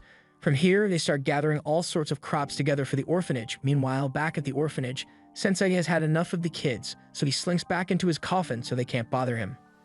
Annette and Matilda find this hilarious, but they then hear a sound outside and are shocked when they see all the food sitting on their doorstep. Later that day, Nur is exhausted from all the hard work he's been doing all morning, but he's also really happy he got all that food for the orphanage and spent time with the man. A little while later, Kathy comes running into the room with terrible news. Nur was expecting to hear about the mountain of food that was brought to the orphanage, but instead he is told that one of the kids has been kidnapped by Toru's gang. Toru is outside right now and he is threatening to seriously hurt Nate unless the owner of the orphanage comes out and pays him some money. Matilda can't believe Toru would be willing to hold the little kid hostage for ransom money, but she assures Kathy that she, Annette, and Nur will save him, so everyone else should just wait inside. They head outside, and as soon as Toru recognizes the group, he orders all his men to attack, so Annette and Matilda immediately begin fighting, but they are struggling, so they could really use some help. However, Nur is frozen in fear again, so before he could become a target, the man from before shows up and pulls him away to safety. Nur is in tears over his cowardice because he knows Nate is in trouble, but his body won't allow him to do anything to help. The man starts having flashbacks to a time when he failed to protect his loved one, and he's not about to let the same thing happen to Nur, so he turns away from Mir and tells him that he will handle everything from here on out. He tells Mir that he is an otherworlder and back on Earth, he lost someone dear to him because he was weak, but here he finally has the power to protect what he cares about. The man transforms, revealing that he is the wolf that the locals have been scared of, and he wastes no time in attacking Toru and his gang. Once the gang realizes that the wolf is here, Toru drops the kit and starts fleeing, but the man isn't going to let Toru escape so easily. Scum like Toru stole everything from him, so with his powers, the man intends to finally get his revenge for a lifetime of suffering at the hands of evildoers. Nur realizes the amount of pain the man must have gone through, but if he actually kills Toru, the man will never be the same kind person he used to be, so Nur finally gathers the courage to draw his sword and steps in front of Toru to stop the man from killing him. Toru tries to take the opportunity to escape, but the man continues chasing after him and destroys his new Scorpion bike. But before the man could deal a finishing blow, Nur stands in front of him again and drops his sword to appeal to the man's humanity. This is enough to snap him out of his bloodlusted rage, so the man returns to normal and is ashamed of how monstrous he was acting. Nur extends a hand to the man and tells the man that it's okay, so they all head into the orphanage so they can hear the man's story. The man had lived alone for a long time because he lost his parents at an early age, but one day, a kind boy reached out to him and showed him the warmth of friendship. However, the happy days didn't last long as that boy was one day cornered by a bunch of bullies and beaten down. The man witnessed the whole thing, but he knew damn well that there was nothing he could do about it, so he turned tail and wheeled himself away, which is when Truck Kum struck. Sensei's ability activates as he clarifies that although he thinks the man is a coward, the man is still much kinder than most people, as even with the power of his gift, he still decided to use it just to scare off evildoers rather than succumbing to the power. It looks like he's going to be sent back to Earth, so the man tells everyone that he is glad he got to meet them all. Moments later, he vanishes and wakes up back on Earth right as Truck Kun began to leave, and as he looks up, he sees the kind boy coming to check on him, so he breaks down in tears because he's glad to see him. Back at the Demon Lord's castle, one of the 7 evil heroes hears that Kanbara was slain during his attempt to take over Grun, and that another one of them, Sengoku, is struggling in the desert against the dwarven strongholds. They made the mistake of underestimating the dwarves' allies from Hellscape, and he has to admit that the so-called Wizard of Hurricanes is truly formidable. We cut to the desert where the bloody battle of the dwarves is taking place, and the priests are here to lend a hand, but Wolf is more concerned about the fact that he's out of booze. Isha asks him how he can drink at a time like this, but he sees nothing wrong with his actions and tells her to stop being so uptight all the time. Isha grabs him by the collar and reminds him that he is the one in charge of this nation, so he needs to act like it. Wolf corrects her and says that he never agreed to become the leader of this nation. The people here just decided to make him their leader even though he's just a priest, and now he's supposed to fight against a fallen hero. The fallen hero's army begins a full-scale attack, and Aisha asks Wolf to do something before the city gets destroyed, so Wolf complies and asks for the dwarf general Doran to help him lure the enemy to the east for a plan he has, but Doran says he has no intention of listening to Wolf and faces the army head-on with his axe. However, even though he said he wouldn't listen to Wolf, he still does lure the lizardmen towards the east like Wolf had asked him to. Now that the lizard man have been lured away, Wolf tells Isha to stand back because he's going to have to get a little serious with his magic here. With the main enemy force isolated, he summons a magic circle beneath their feet and creates a massive hurricane, which shreds them to pieces. This forces the fallen hero to retreat with his remaining troops, and Wolf tells Isha that they've won the battle for today, but as he is walking away, Isha notices someone floating inside the hurricane, and it turns out to be Sensei. After everyone returned to the city, a party is held to celebrate their victory against the fallen hero, and Donan has a seat of honor for his great contributions to the battle. Wolf also has a seat of honor and sits down before thanking all the dwarves for their hard work out there, especially Donan. And Donan admits that Wolf did a good job out there as well, even though he's an elf. They seem to have a good relationship with one another after all, so the party goes on, and in the background, you see Matilda and Mirror stuffing their faces with as much food as they can stomach while Aisha watches them with a smile. She wasn't expecting to run into Annette and the others anytime soon, so she's surprised that they happen to show up here. Annette confesses that her group got lost in the desert, and before they realized what had happened, Sensei suddenly got caught in a sand hurricane. Speaking of which, Isha asks how Sensei is doing, so Annette tells her that he is fine. Fortunately, he'd only suffered minor injuries because he was mostly inside his coffin, But Sensei doesn't think that was a fortunate thing at all since he ended up surviving because of it. On top of that, his precious coffin was completely destroyed too, but Annette promises to buy him a new one as soon as she can. Wolf then comes over to apologize to Sensei for accidentally hitting him with his hurricane and nearly killing him, but Sensei is more angry that he couldn't finish the job. In other news, Wolf apparently has a familiar as well, and Meros is head over heels for it.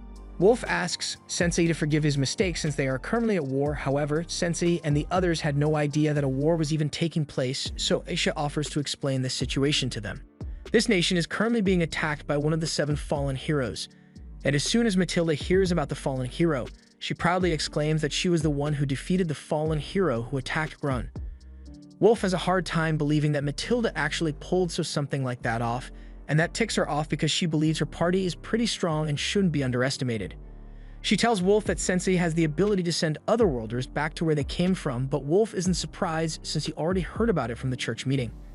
And frankly, he doesn't think an ability like that is even needed, because no matter what ability an otherworlder possesses, he will always be able to outclass it with his magic. He doesn't want them interfering too much with his work, so he tells them to sit back and let him handle the fallen heroes.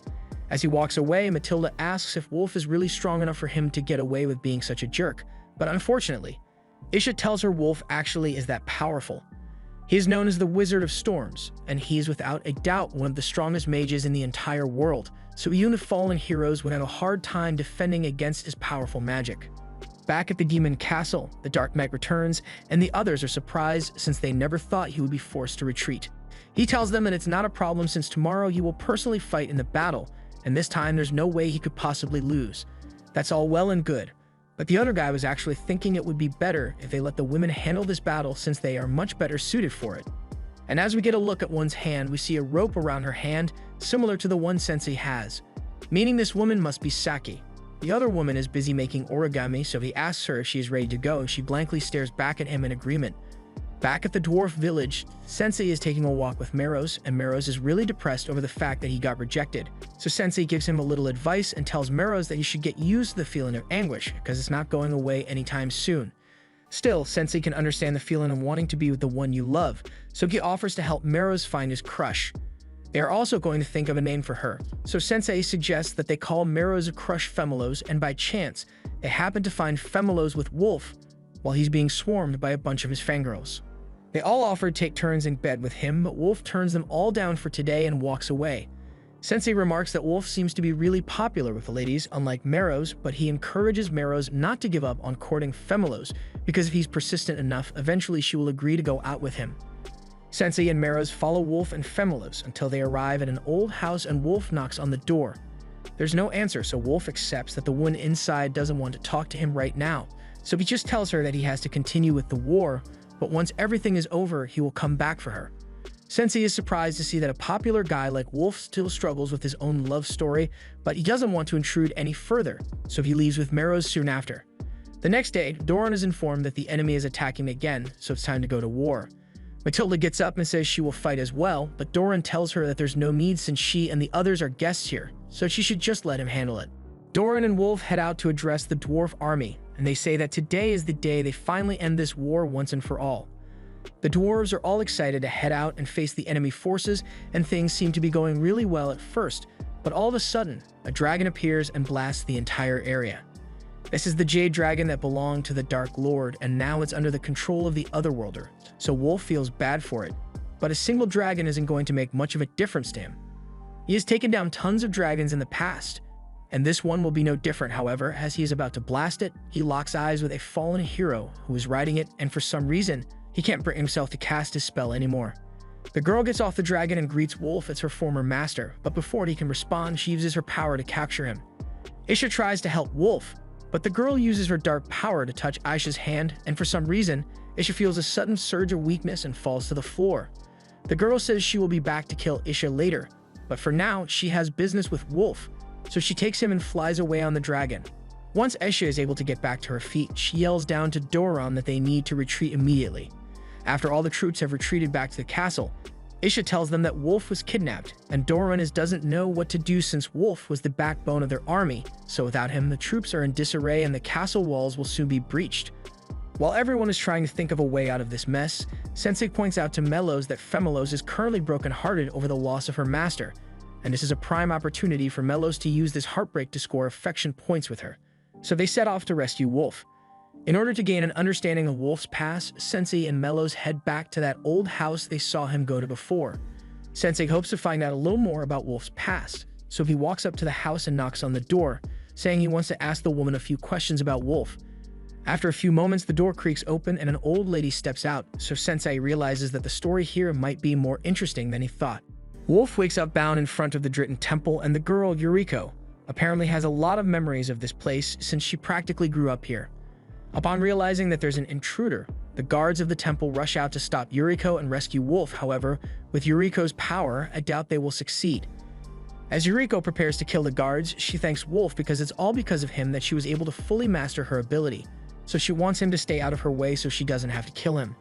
Back at the dwarf castle, Isha tells everyone that it is likely that the girl was once Wolf's student, and Wolf used to be particularly passionate about training otherworlders, but one day he suddenly stopped and began drowning his sorrows away in alcohol. She doesn't know for sure if the cause of Wolf's behavior was because of the girl, but for now, their top priority is rescuing Wolf, so she needs Doran to send soldiers out to help in the rescue effort. Doran wishes he could help, but with the castle surrounded, he doesn't have any soldiers to spare at the moment. Since there are no other options, Matilda says she and the others can go rescue him instead. Annette agrees to this and turns to ask if Sensei is okay with it, but that's when she realizes that Sensei isn't here, and he's been gone for a while now too. Just then, Sensei walks into the room, and he's carrying the old lady, which raises a lot of questions and has Annette in tears because he has never carried her like that. By the next morning, the team is ready to depart for the Dritten Temple to rescue Wolf, and Doran apologizes for not being able to send any soldiers with them, but Matilda says it's alright since he made new equipment for all of them. However, Sensei says the equipment he ordered hasn't arrived yet, so he is not a satisfied customer. Doran tries to explain that what Sensei requested is very complex, so it's going to take a little longer to make, but Sensei doesn't care and just tells Doran to get it made. Isha interjects and says the group needs to get going since Wolf's life is still in danger. But even with that said, how are they going to get to the Dritten Temple all the way on the other side of the desert without exhausting themselves? Immediately after saying that, they hear someone talking from beneath the sand, and it turns out to be Toru. Matilda thinks Toru is here to pick a fight with them again, but Toru assures her that he's not looking for any trouble. He turned his life around after Nurse saved him from getting mauled, so now he's a bus driver by day and protects the orphanage by night.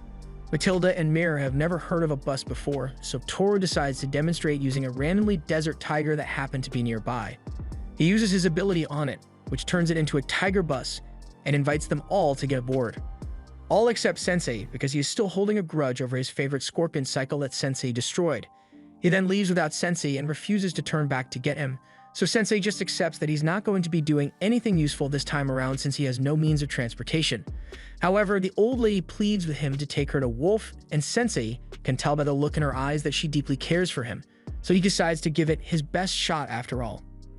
As the others arrive at the Dritten Temple, Anna finds some of the guards knocked out on the floor, so she tries to heal them. Aisha stops her because there are still traces of magic on them, so Annette might be harmed if she tries touching them. They'll come back to take care of the injured later, but for now, they have to rescue Wolf. As they open the doors to the temple, they find Yuriko sitting in a chair with Wolf hanging above her. She introduces herself as the Otherworlder who was trained by Wolf, but now people call her the Fallen Angel of Greed, and she doesn't appreciate being interrupted while she was having an important moment with Wolf, so she uses her ability to summon several skeleton soldiers to take care of them. Nier and Toru run ahead to hold off the skeletons, and Wolf pleads with Yuriko to stop what she's doing, but she doesn't listen to him. Annette and Aisha work together to defeat a bunch of the skeletons, and Matilda is able to wipe out a large group of them, but it doesn't look like they will be getting a chance to rest anytime soon because the skeletons keep coming back to life. With immortal soldiers like these, the battle will go on until the group inevitably succumbs to exhaustion because that is what Yuriko wants. The group is starting to get overwhelmed, leading to Aisha getting knocked over from behind, and as she gets up, she questions Yuriko as to what could have happened between her and Wolf that would make her want to do all this. Isha knows better than anyone that Wolf is a passionate and skilled teacher, so she can't understand why Yuriko would hate him so much. Yuriko has a flashback to when she first arrived in this world. She was practicing with her ability out in the garden when Wolf walked up behind her.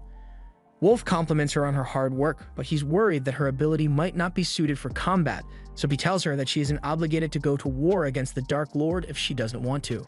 He would gladly welcome her so she can live a normal life in the church, but Yuriko remained insistent that she would join the fight because the people of this world need someone to save them. Wolf understood her convictions and said he would support her as much as she wants, but he asked her not to go overboard with her training. Yuriko admits that Wolf was an amazing teacher to her, and she enjoyed every minute of it, but then one day, another hero was summoned, and she was a natural prodigy, so Wolf became preoccupied with training her instead and stopped giving Yuriko as much attention. Yuriko continued training her powers, and when she finally made a breakthrough, she hurriedly ran to show Wolf in hopes that he would praise her like he used to. But when she finally found him, she saw Wolf praising the new girl, and he was being much more affectionate than he ever was with her. Seeing this made her feel abandoned and betrayed, so out of jealousy, she used her powers to murder the girl that stole Wolf's attention from her. That was the day her powers were truly unlocked, so she wouldn't be anywhere near as powerful as she is now if the events of that day never happened.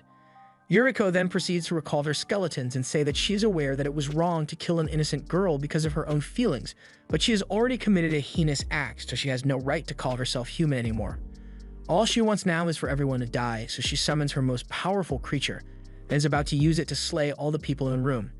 However, at the last second, Sensei crashes into the room on his new turbo engine coffin. This is what he asked the dwarves to build for him, and he's quite pleased with the results, but he has more pressing matters to attend to. Sensei then calls for Melos to bring the old lady, so Melos comes flying in on a magic carpet and brings the old lady face to face with Yuriko. Yuriko doesn't recognize her at first, but after a moment, she realizes that the old lady is actually her sister Hikari, and Sensei is really interested in hearing their story. The others are shocked to find out that Yuriko and the old lady are actually sisters, so Sensei explains that Hikari told him about her and Yuriko's childhood on the way here. They were really close family to each other from the start, but Hikari became sickly and needed constant care, so Yuriko volunteered to stay by her bedside and take care of her. Hikari recounts how Yuriko spent all her time taking care of her, so much so that she barely even went to school even though she really wanted to. When Sensei heard about this, he was touched by the level of kindness Yuriko had shown, so he had to come and get her side of the story as well, but Yuriko doesn't want to talk about it. So she summons more skeletons in an attempt to cut Sensei down. Sensei is usually not one to pass up a good chance to die, but he will leave the skeletons for the others to handle because he can't die until he has finished writing Yuriko and Hikari's story. Hikari tries talking Yuriko out of this because she knows this is not the kind of person Yuriko is, but in truth, Hikari knows nothing about Yuriko. And as a matter of fact, Yuriko reveals that she has always hated Hikari for stealing her social life from her. She was really happy when she finally arrived in this world because she thought she might actually have a chance to make friends and have a life here.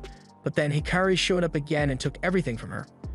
At that moment, she decided that she would never let Hikari get in her way again, so even if it means she is greedy, Yuriko will do whatever it takes to get what she wants. Sensei finds the story fascinating so far, so he walks closer to Yuriko and asks her to tell him exactly what it is she wants. However, Yuriko refuses to be patronized by Sensei, so she has her creature raise its scythe and prepare to strike Sensei down. However, just before Sensei got hit, Wolf jumped in and pushed Sensei out of the way, which led to him getting struck instead.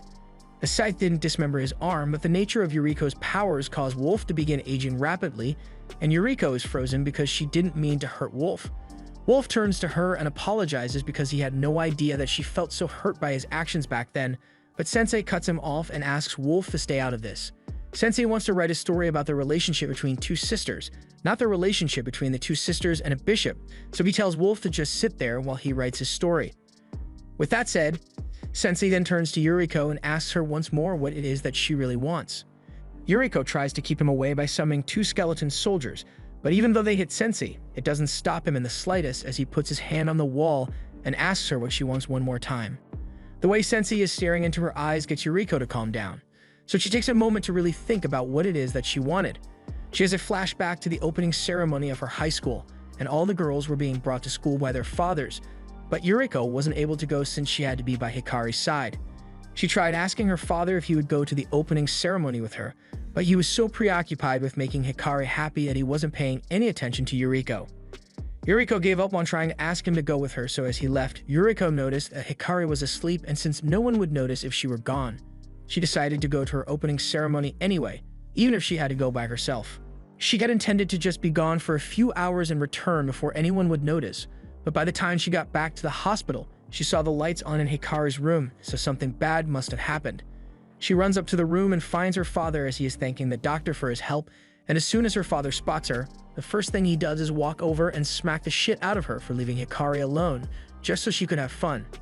In his defense, Hikari could have easily died because she was left alone, but he takes an L for how he handled the situation as a parent. In that moment, Yuriko felt like she didn't matter to him anymore, so she just left and started walking into the night, and that was when Truck-kun decided she was a good target. All she wanted was for someone to pay attention to her, but her desire led to her almost killing Hikari. She doesn't think she deserves to be called a caring sister after what she has done, and yeah, she may have done some really bad things, but her desire to be paid attention to doesn't make her greedy because everyone in the world wants to be seen in one way or the other. Yuriko is just a kind girl who is a bit awkward, even if she has a massive kill count.